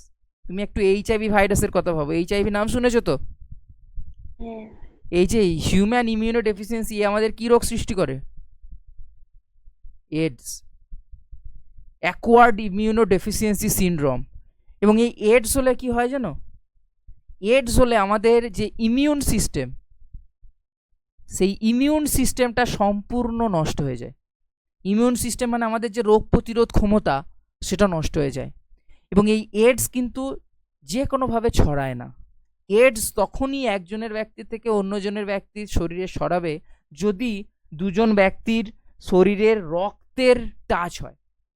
যেমন ধরো ফর এক্সাম্পল কোনো একজন ব্যক্তির এডস আছে, এবার সেলুনে গিয়ে সে দাড়ি কেটেছে, দাড়ি কাটার সময় সেই রক্ত একটু ব্লেডে লেগে আছে, সেই ব্লেডই ধরো আর একজন ব্যক্তির দাড়ি কাটছে, তারও এমন জায়গায় কাট হয়ে গেছে, রক্ত সেই রক্তের সাথে যে ব্যক্তির আগে কেটেছিল সেই রক্ত টাচ হয়ে গেল, এডস হয়ে গেল তারও। এবং এই এডস এই রোগটা প্রকাশিত হওয়ার সময়কাল যেন মানে ফর এক্সাম্পল আজকে যদি কোনো ব্যক্তির শরীরে এইচআইভি ভাইরাস ঢোকে, তার লক্ষণ 10 বছর পরেও প্রকাশিত হতে পারে। মানে বুঝতে পারছো? মানে আজকে এরকম কেন হয়? হ্যাঁ এরকম কেন হয় মানে এত দেরিতে? এত দেরিতে কারণ এক একটা ভাইরাসের ইনকিউবেশন পিরিয়ড বলে এটাকে। এই ইনকিউবেশন পিরিয়ড এক এক রকম। যেমন সর্দি কাশির ভাইরাস যদি আজকে তোমার শরীরে ঢোকে, কালকেই তুমি সিমটমস দেখতে হবে হ্যাঁচি হ্যাঁচি করতে লেগেছো, তাহলে তার ইনকিউবেশন পিরিয়ড হচ্ছে 1 থেকে 2 দিন। এডস ভাইরাসের ইনকিউবেশন পিরিয়ড হচ্ছে তোমার 6 মাস থেকে 10 বছর, মানে 6 মাস পরেও তোমার রোগটা প্রকাশিত হতে পারে, 10 বছর পরেও হতে পারে। এবার যদি বলো কেন হয়, এটা এর ফিচার্স, এটা এর এটা বৈশিষ্ট্য, এর বাইরে আর কিছু বলা যাবে না। এবং এ কেন বেশি স্মার্ট? এইচআইভি ভাইরাস ভালো করে বুঝবে, এইচআইভি ভাইরাসের যে জেনেটিক বস্তু সেটা হচ্ছে আরএনএ। এবং এ যখনই কোনো মানবদেহে প্রবেশ করে, এর জেনেটিক বস্তুটাকে রূপান্তরিত করে পরিণত করে ডিএনএতে। তাহলে দেখো কতটা স্মার্ট ছিল আরএনএ। তুমি তাহলে যে ভ্যাকসিনগুলো নেবে যাতে আরএনএটা নষ্ট হয়ে যায়, হ্যাঁ কি না? কিন্তু হ্যাঁ। আরএনএটা যাতে নষ্ট না হয় সেই জন্য ওরা আরএনএটাকে কিসে রূপান্তর করে? ডিএনএতে।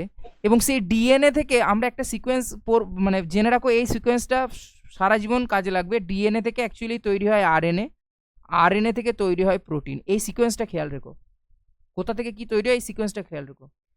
এরা আরএনএ কে ডিএনএ তে রূপান্তরিত করে। তুমি তাহলে বলবে যে স্যার এখানে তো ডিএনএ থেকে আরএনএ হলো না, আরএনএ থেকে ডিএনএ হলো। প্রকৃতিতে এইটা হচ্ছে ন্যাচারাল।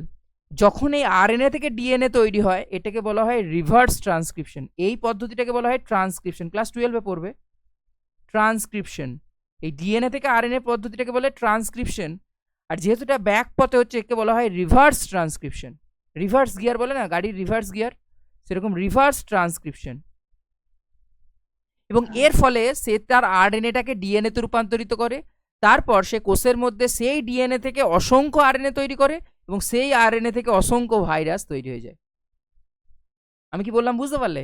এবার এই যে সমস্ত ভাইরাস, ভালো করে শুনবে, যে সমস্ত ভাইরাস তাদের জেনেটিক বস্তু আরএনএ কিন্তু কোষের ভিতরে গিয়ে ডিএনএতে পরিণত করে তাদেরকে বলে রেট্রোভাইরাস। এই টার্মিনোলজিটা খেয়াল রেখো। রেট্রোভাইরাস কথাটা যেখানেই পাবে মানে তারা হচ্ছে মোর ডেঞ্জারাস। তারা তাদের জেনেটিক বস্তুটাকে চেঞ্জ করে দিচ্ছে, পুরো আরএনএ ছিল পরিণত করে দিচ্ছে ডিএনএতে। এবং এই এইচআইভি ভাইরাস গিয়ে কাকে গিয়ে অ্যাটাক করে জানো?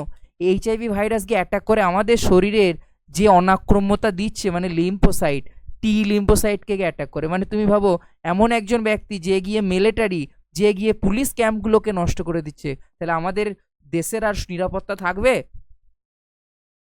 ঠিক সেরকম আমাদের শরীরের নিরাপত্তা দিচ্ছে কে? টি লিম্ফোসাইট দিচ্ছে, বি লিম্ফোসাইট দিচ্ছে।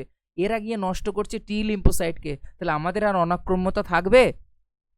এবং তার ফলে কারোর যদি এইডস রোগ হয় তার হাইফাই কোনো ডিজিজ হওয়ার দরকার নেই, সামান্য সর্দি কাশি, সামান্য চুলকানি হয়ে সে মারা যেতে পারে। তার কারণ তার ইমিউনিটি নেই, জিরো। তার ইমিউন সিস্টেম ভেঙে পড়েছে, সামান্য সর্দি কাশি হলো টুক করে মরে গেল। তার কারণ হচ্ছে তার আগে থেকে তার শরীরে এইচআইভি ভাইরাস ছিল, তার আগে থেকে এইডস রোগ ছিল এবং তার সিমটমস অনেক আগে থেকে প্রকাশিত হবে, হুট করে মারা যাবে না। বুঝতে পারলে? মানে রোগ লক্ষণ প্রকাশিত হতে পারে 10 বছর পর, কিন্তু এমনটা হওয়ার দরকার নেই যে 10 বছরের আগে রোগ লক্ষণ প্রকাশিত হওয়ার আগেই মারা গেল, এমন হবে না। আগে লক্ষণ প্রকাশিত হবে তারপরে তার মারা যাবে। বোঝা গেল? তাহলে ইন্টারেস্টিং না ভাইরাস? আর একটা ভাইরাস সম্বন্ধে তোমাদের জেনে রাখতে হবে, সেটা হচ্ছে এইখানে আর একটা পেজ নিতে হবে।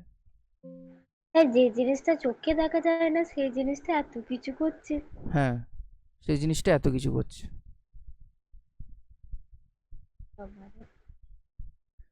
বেশ, নেক্সট আমরা যেটা পড়বো, নেক্সট আমরা আরেকটা ভাইরাস সম্বন্ধে পড়বো, সেটা হচ্ছে টিএমভি ভাইরাস, যার পুরো কথা হচ্ছে tobacco mosaic virus. Tobacco mosaic virus এটা অ্যাকচুয়ালি তামাক গাছের পাতায় রোগ সৃষ্টি করে। টোবাক মানে বুঝতেই পারছো, টোবাকো মানে তামাক। তো তামাক গাছের পাতায় রোগ সৃষ্টি করে। এটা হচ্ছে একটা আরএনএ যুক্ত ভাইরাস এবং আরএনএ যুক্ত উদ্ভিদ ভাইরাস। মনে রাখবে যে সমস্ত ভাইরাস উদ্ভিদকে অ্যাটাক করে তাদেরকে বলে উদ্ভিদ ভাইরাস। যেমন টিএমভি হচ্ছে উদ্ভিদ ভাইরাস যেটা আরএনএ যুক্ত। যেমন করোনা ভাইরাস একটা প্রাণী ভাইরাস, কারণ করোনা ভাইরাস কোনোদিন কোনো প্রাণী উদ্ভিদের রোগ সৃষ্টি করবে না। এবং এর যে স্ট্রাকচার আমরা দেখতে পাই, এরকম একটা সার্কুলার আরএনএ থাকে জেনেটিক বস্তু হিসেবে, এবং এই সার্কুলার আরএনএ কে ঘিরে অসংখ্য আমরা দেখতে পাবো এরকম অসংখ্য সার্কুলার আরএনএ কে ঘিরে অসংখ্য এরকম ক্যাপসিড থাকে। এই পুরোটাকে বলে ক্যাপসিড। মানে আমরা স্ট্রাকচার যদি দেখি আমরা দেখতে পাবো এরকম আছে, সেই আঙুরের থোকার মতো বা কলার কাঁদির মতো এরকম। তুমি বইয়ে ছবিটা পেয়ে যাবে,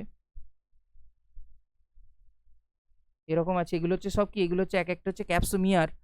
আর তার মধ্যখানে কি আছে, আমি এখানে মধ্যখানে, এখানে দেখো মধ্যখানটা দেখিয়েছি, এখানে অ্যাকচুয়ালি আমরা দেখতে পাবো এরকম সার্কুলার একটা আরএনএ আছে। এটা হচ্ছে আরএনএ, আর এই পুরো অংশটা হচ্ছে ক্যাপসিড।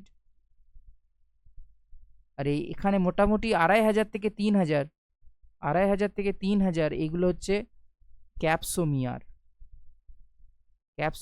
থাকে। তাহলে বুঝতে পারছো টিএমই ভাইরাস কি না, টিএমই ভাইরাস এরকম দেখতে হয় আর কি। এবং আরেকটি ভাইরাস সম্বন্ধে তোমাদের স্ট্রাকচার জানতে হবে, সেটা হচ্ছে আমাদের ব্যাকটেরিওফাজ।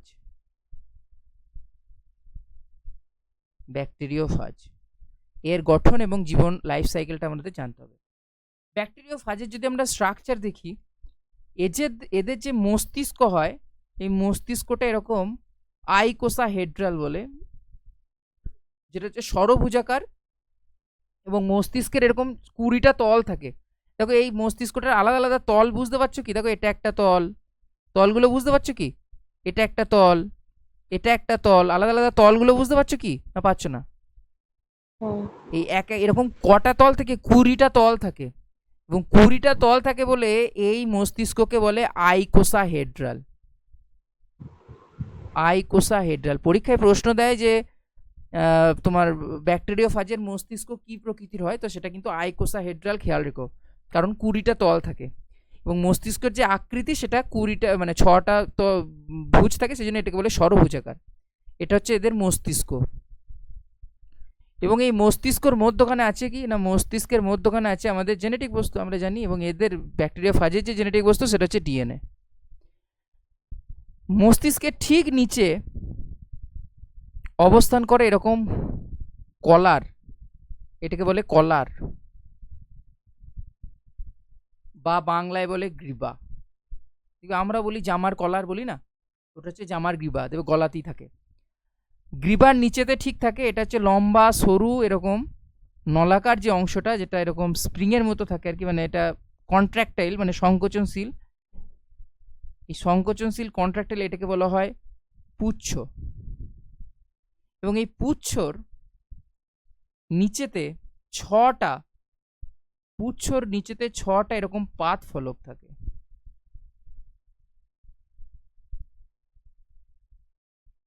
যারা ল্যান্ডিং অর্থাৎ দাঁড়াতে সাহায্য করে।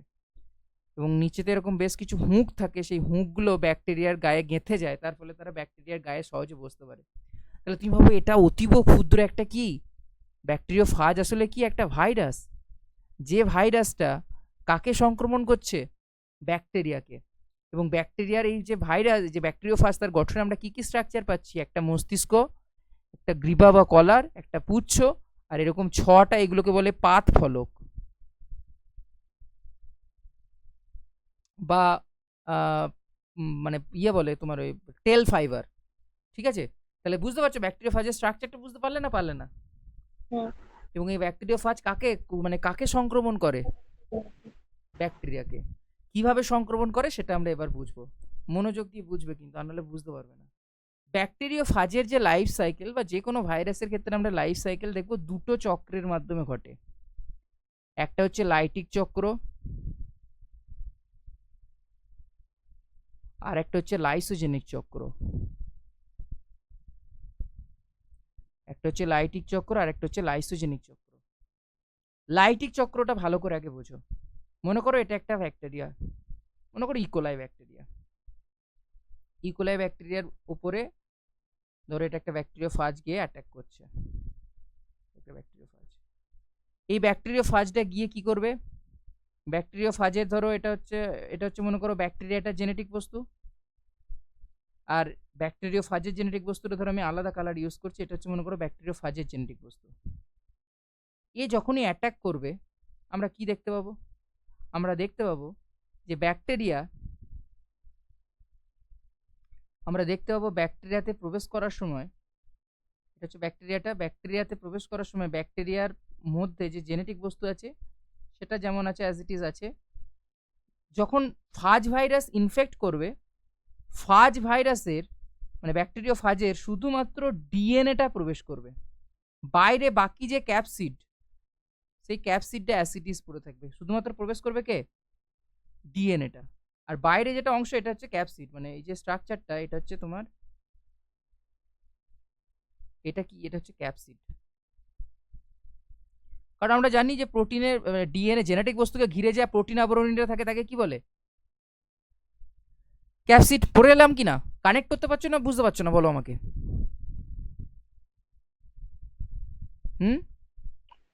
হ্যাঁ স্যার, বুঝতে পেরেছি। বুঝতে পারছো তো? না কোনো জায়গায় বুঝতে না পারলে আমাকে স্টপ করাবে। শুধু শুধু মানে হুম। বুঝতে না পারলে তো সমস্যা। তাহলে প্রোটিন আমরা জানি জেনেটিক বস্তুকে ঘিরে ভাইরাসের যে অংশটা থাকে তাকে তো ক্যাপসিডি বলে।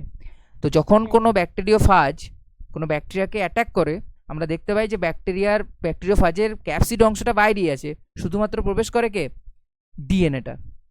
এবং সেই ডিএনএটা যখনই প্রবেশ করে আমরা দেখবে একটু আগে বলেছিলাম যে ভাইরাসের ক্ষেত্রে ডিএনএটা যখনই প্রবেশ করবে সে কি করবে, মানে সেই টেরোরিস্ট যখনই কোনো বাড়িতে ঢুকবে সেই, আমি বড় করে দেখাচ্ছি, সঙ্গে সঙ্গে গিয়ে ভাইরাসের যে জেনেটিক বস্তু সেটাকে নষ্ট করে দেবে। ব্যাকটেরিয়ার যে জেনেটিক বস্তু সেটাকে নষ্ট করে দেবে। কেন নষ্ট করে দেবে? কারণ তাকে নষ্ট না করে দিলে এই যে ভাইরাল ডিএনএ মানে ভাইরাসের যে ডিএনএ সেটা সংখ্যা বৃদ্ধি হবে? হবে না। কিন্তু ব্যাকটেরিয়াটাকে সঙ্গে সঙ্গে মেরে দিচ্ছে না, কিন্তু এর জেনেটিক বস্তুটাকে মানে তোমাদের বাড়ির রান্নাঘরটা নিয়ে নিচ্ছে, কিন্তু এমনটা নয় যে তোমাদের বাড়িটাকে তুলে নিয়ে চলে যাচ্ছে বা বাড়িটা ব্যবহার করে নিচ্ছে। এবার কি করবে? এবার আমরা দেখব যে ভাইরাসের মধ্যে মানে ভাইরাসটা ব্যাকটেরিয়ার মধ্যে নিজের যে জেনেটিক বস্তু সেই জেনেটিক বস্তুটার সংখ্যা বৃদ্ধি করছে। ব্যাকটেরিয়ার যে জেনেটিক বস্তু সেটাকে কি করে দিয়েছে? নষ্ট করে দিয়েছে। বুঝতে পেরেছি। এবার ভাইরাসের যে জেনেটিক বস্তু সেটা সংখ্যায় বৃদ্ধি পাচ্ছে এবং একটা সময় পরে আমরা দেখবো এই যতগুলো জেনেটিক বস্তু হয়েছে সেগুলো সব কি হয়েছে? ভাইরাসে পরিণত হয়েছে। এগুলো সব এরকম দেখবো ভাইরাসে পরিণত হয়েছে।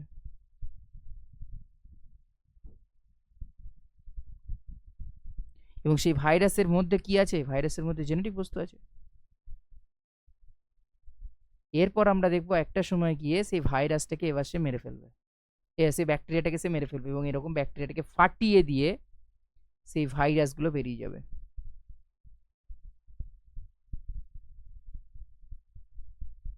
হ্যাঁ, মানে প্রথমে ব্যাকটেরিয়ার মধ্যে ভাইরাসের জেনেটিক বস্তুটা প্রবেশ করে, হুম। মানে গোটাটা ওই ক্যাপসিডটা প্রবেশ করে না। না, শুধু ডিএনএটা। কারণ হ্যাঁ, ডিএনএর দিয়ে মধ্যেই তো সব তথ্য আছে। হ্যাঁ, তারপর সেগুলোই আবার হ্যাঁ। ভাইরাসে পরিণত তারপর হবে। তারপর সেই ডিএনএটা নিজের কপি বানাবে। সেই ডিএনএ থেকেই ভাইরাসের যেটা ক্যাপসিড অংশ, কারণ আমরা জানি ডিএনএ থাকলেই ডিএনএ থেকেই কি তৈরি হবে? আরএনএ তৈরি হবে, আর আরএনএ থাকলেই সেখান থেকে প্রোটিন তৈরি হবে। ক্যাপসিডটা কি নিয়ে তৈরি করেছি? প্রোটিন নিয়ে তৈরি। তাহলে তো ডিএনএ গুলো আছে, ডিএনএ থেকে আবার আলটিমেটলি ক্যাপসিড তৈরি হবে, যে একটা পূর্ণাঙ্গ ভাইরাস তৈরি হবে। যখন পূর্ণাঙ্গ ভাইরাস তৈরি হয়ে যাবে এবার ব্যাকটেরিয়াটা নিজেকে সেই ব্যাকটেরিয়াটাকে ফাটিয়ে দিয়ে তারা বেরিয়ে যাবে, পুনরায় আবার একটা ব্যাকটেরিয়াকে গিয়ে এক একটা অ্যাটাক করবে। বুঝতে পারলে না পারলে না? হুম। এই চক্রটাকে বলে লাইটিক চক্র। তার মানে কিরকম ব্যাপার? যে একজন টেরোরিস্ট কোনো বাড়িতে ঢুকলো, সে বাড়িটাকে হাইজ্যাক করে নিল, দিয়ে সব লোকগুলোকে মেরে দিল, দিয়ে সে তার নিজের সংখ্যা বৃদ্ধি করলো, মানে তার সব টাকা পয়সা নিয়ে বাড়ি থেকে চম্পট দিল। দিস ইজ লাইটিক চক্র। Clear or not? হ্যাঁ। লাইসোজেনিক চক্রটা হচ্ছে মোর ডেঞ্জারাস। কিরকম ব্যাপারটা ভালো করে বোঝো। লাইটিক চক্রের মতো লাইসোজেনিক চক্র তো এই 1 নাম্বার ধাপ আর 2 নাম্বার ধাপটা সেম। 3 নাম্বার ধাপে আমরা দেখেছি কি, যে 3 নাম্বার ধাপে আমরা দেখেছি যে লাইটিক চক্রের ক্ষেত্রে ডিএনএটা যেটা ব্যাকটেরিয়াল ডিএনএ সেটাকে সে নষ্ট করে দিচ্ছে না? দিচ্ছে না? দিচ্ছে। এখানে নষ্ট করবে না। এখানে কেন নষ্ট করবে না বোঝো ভালো করে। এখানে ব্যাকটেরিয়াল ডিএনএর মধ্যে মানে ওই সেই মেসোমশাই যে ধরো তোমাদের বাড়িতে ঢুকে গেল, এখানে দেখব সেই ভাইরাল ডিএনএটাকে প্রবেশ করছে ব্যাকটেরিয়ার ডিএনএর মধ্যে গিয়ে। মানে ব্যাকটেরিয়ার ডিএনএর মধ্যখানে গিয়ে কে প্রবেশ করছে? Viral DNA. এটা হচ্ছে ভাইরাল ডিএনএ তো, হুম। আর এটা হচ্ছে ব্যাকটেরিয়াল ডিএনএ। এই স্ট্রাকচারটিকে অর্থাৎ ব্যাকটেরিয়াল ডিএনএ এবং ভাইরাল ডিএনএ যখন একত্রে অবস্থান করে এই স্ট্রাকচারটিকে বলা হয় প্রোফাজ। মানে কিরকম ব্যাপার? ওই যে তোমার বাবার বন্ধু সেজে গেছে টেরোরিস্টটা, তোমাদের বাড়িতে থাকছে, তোমাদের বাড়িতে কোথায় কি আছে সব দেখে নিচ্ছে, দিয়ে যখন সব জানা শেষ হয়ে যাবে এবার অ্যাটাক করবে। তাহলে তুমি ভাবো এটা মোর ডেঞ্জারাস কি নয়? এবার তুমি ভাবো এই প্রোফাজ অবস্থায় তুমি একটা জিনিস ভাবো, লাইটিক চক্রে একটা চক্রে কটা ব্যাকটেরিয়া মারা গেল? একটাই মারা গেল, এবং সংখ্যা বৃদ্ধি হলো কাদের? ভাইরাসের। লাইসোজেনিতে দেখো এরকম প্রোফাজ অবস্থায় এবার ব্যাকটেরিয়া সংখ্যা বৃদ্ধি করছে, ব্যাকটেরিয়া তো সংখ্যায় বাড়বে। যতগুলো এই ব্যাকটেরিয়া মানে যতগুলো এই ব্যাকটেরিয়া থেকে যতগুলো ব্যাকটেরিয়া তৈরি হয়েছে প্রতিটা ব্যাকটেরিয়াতেই প্রোফাজ থাকবে না? থাকবে না? প্রতিটা ব্যাকটেরিয়াতেই আমরা দেখবো এই প্রোফাজ অবস্থায় আছে, কারণ তারা তো সংখ্যা বৃদ্ধি করেছে।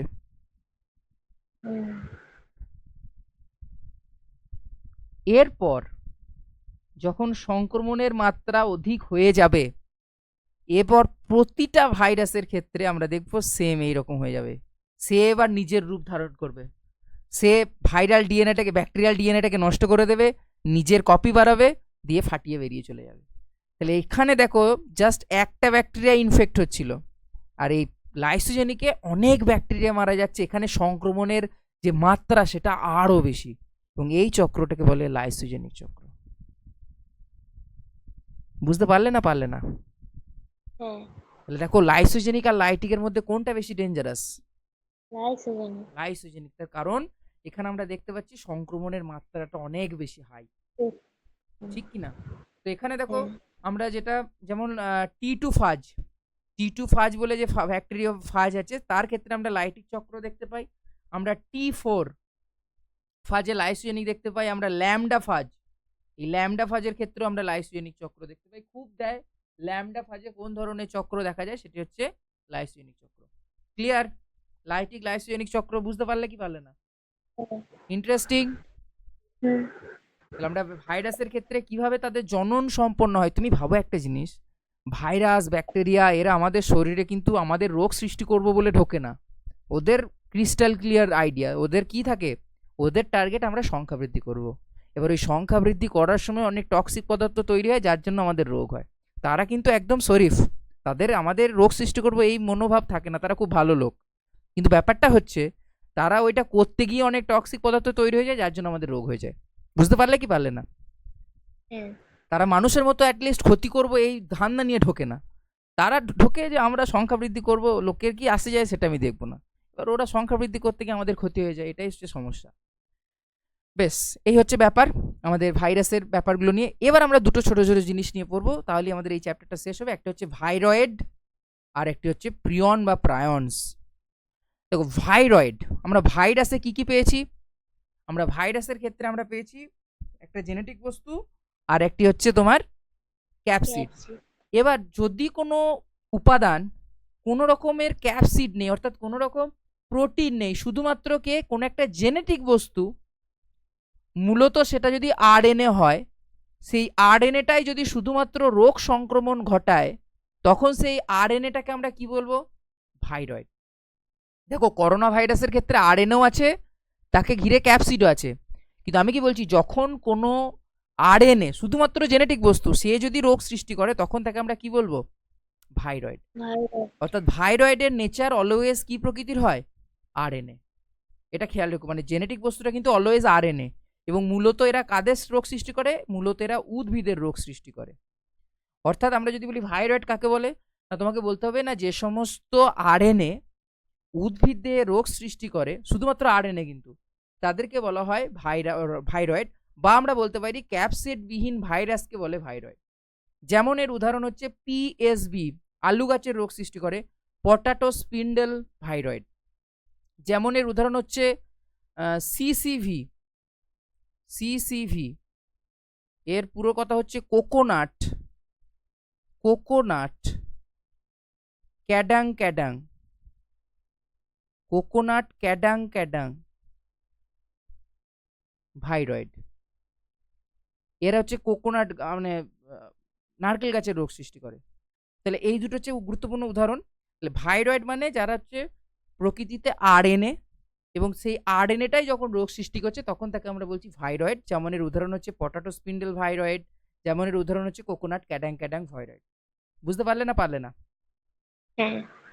আর একটা লাস্ট ওয়ান যেটা ছোট্ট টপিক, সেটা হচ্ছে প্রিয়ন। দেখো ভাইরাস বুঝলে এই দুটো মানে সেই গেট ওয়ান বাই ওয়ান বলে না, সেগুলো আর কি।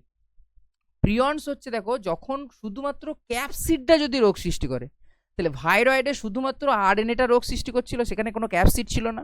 আর প্রিয়ন্স মানে যদি শুধুমাত্র কোনো প্রোটিন অণু, শুধুমাত্র প্রোটিন অণু, মানে সেই ক্যাপসিডের সেই প্রোটিন, সে যদি রোগ সৃষ্টি করে, তখন তাকে আমরা বলছি প্রিয়ন। যেমন উদাহরণ হচ্ছে ম্যাড কাউ ডিজিজ। এই ম্যাড কাউ ডিজিজে গরুটা পড়েও যাবে না, আবার ঠিক মতো দাঁড়াতেও পারবে না, এবার একদম মানে বারবার পা দুটো সরে যাচ্ছে, পড়ে যাওয়ার মতো হচ্ছে, কিন্তু সে পড়বে না।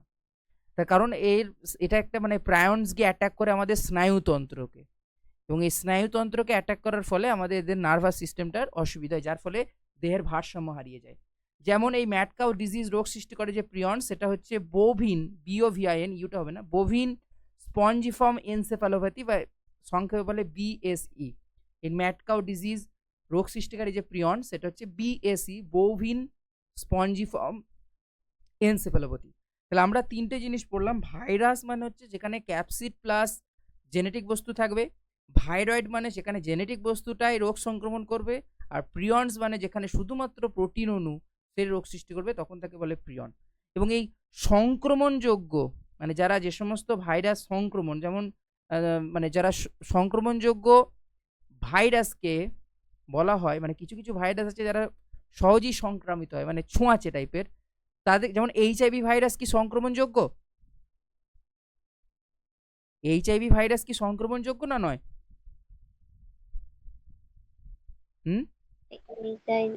HIV ভাইরাস কিন্তু সংক্রমণযোগ্য নয়। HIV ভাইরাস তোমার মানে তুমি যার শরীরে HIV ভাইরাস আছে, তুমি তাকে টাচ করলে রোগটা ছড়াবে না। আমি কি বললাম? HIV ভাইরাস তবেই ছড়াবে যদি তোমার রক্তের সাথে অন্য কোনো ব্যক্তির রক্ত অ্যাড হয়ে যায়। মূলত এগুলো মানে কুকর্ম করলে এই রোগগুলো ছড়ায়। কুকর্ম মানে ধরো মানে সে এক্সট্রা ম্যারিটাল অ্যাফেয়ার্স আছে, বা ধরো সেলুনে গিয়ে ঠিকমতো ব্লাড চেঞ্জ করেনি, সেক্ষেত্রে এই রোগগুলো ছড়ায়। মানে যদি শুক্রাণু ডিম্বাণুর টাচ হয় তাহলে এই রোগটা ছড়িয়ে যাবে, যদি রক্তের টাচ হয় তাহলে এই রোগটা ছড়িয়ে যাবে। সংক্রমণযোগ্য মানে এই ছোঁয়াচে নয় আর কি। এবং সংক্রমণযোগ্য ভাইরাস হচ্ছে যেমন ধরো ইনফ্লুয়েঞ্জা ভাইরাস, তুমি হ্যাঁচি করলো পাশের জন, তুমি বাসে দাঁড়িয়েছিলে, হঠাৎ বাড়ি এসে দেখলে তোমারও হাঁচি পড়তে শুরু করলো। সংক্রমণযোগ্য ভাইরাস কণাকে বলে ভিরিয়ন। কি বলে? পরীক্ষায় প্রশ্ন দেয়, সংক্রমণযোগ্য ভাইরাস কণাকে বলে ভিরিয়ন। আর একটা জিনিস বলি, যারা লাইটিক চক্র সম্পন্ন করে বা যে সমস্ত ভাইরাস কোনো রোগ সৃষ্টি করে না, তাদেরকে বলে অ্যাভিরুলেন্ট। অ্যাভিরুলেন্ট মানে যারা কোনো রকম রোগ সৃষ্টি করে না, যে সমস্ত ভাইরাস কোনো রকম রোগ সৃষ্টি করে না। আর যারা রোগ সৃষ্টি করে তাদেরকে বলে ভিরুলেন্ট। এই টার্মিনোলজি দুটো খেয়াল রেখো। আর যাদের লাইসোজেনিক চক্র ঘটে তাদেরকে বলে টেম্পারেট ফাজ। টেম্পারেট। এই টার্মিনোলজিগুলি ছোট ছোট জিনিস, তো প্রশ্ন দিলেও দিতে পারে। তাহলে আমরা কি কি জিনিস বুঝলাম? আমরা আজকে ভাইরাস, ভাইরয়েড, প্রিয়ন সম্বন্ধে বুঝলাম। তোমার এই টপিক নিয়ে কোনো প্রশ্ন থাকলে আমাকে বলতে পারবে।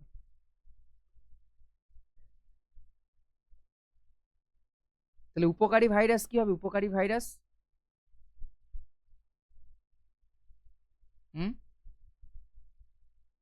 একটা উপকারী ভাইরাস কি হবে বলো? আছো না কেটে গেছো? আছি। তাহলে বলো, চুপ করে আছো কেন? এই যে ব্যাকটেরিয়া ফাজ পড়লাম, ব্যাকটেরিয়াদের ক্ষতি করে, হ্যাঁ কিন্তু মানুষের উপকার করে। মানুষের উপকার করে ডেফিনেটলি। কারণ আমরা, তুমি ভাবো এই যে জিন টেকনোলজি, মানে এই ভাইরাসের মাধ্যমে আমরা জিন থেরাপি করা হয়। জিন থেরাপি মানে ধরো কোনো একজন ব্যক্তির কোনো রোগ হয়েছে, জিনের মিউটেশন হয়েছে, সেই জিনটাকে চেঞ্জ করে দেয় ভাইরাস, কারণ ভাইরাস তো গিয়ে রোগ সৃষ্টি করবে।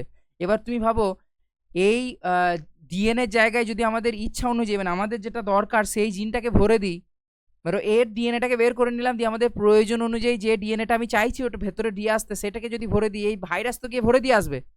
তার ফলে জিন থেরাপি করে, যেমন আমাদের অনেক ট্রিটমেন্ট, চিকিৎসা পদ্ধতিতে ভাইরাসকে কাজে লাগানো। বুঝতে পারলে? তো এই হচ্ছে ব্যাপার। ঠিক আছে, এটা আমাদের এই চ্যাপ্টারটা শেষ হলো। এরপরে তোমার আর কি কি বাকি আছে বলো তো? এরপরে দাঁড়ান।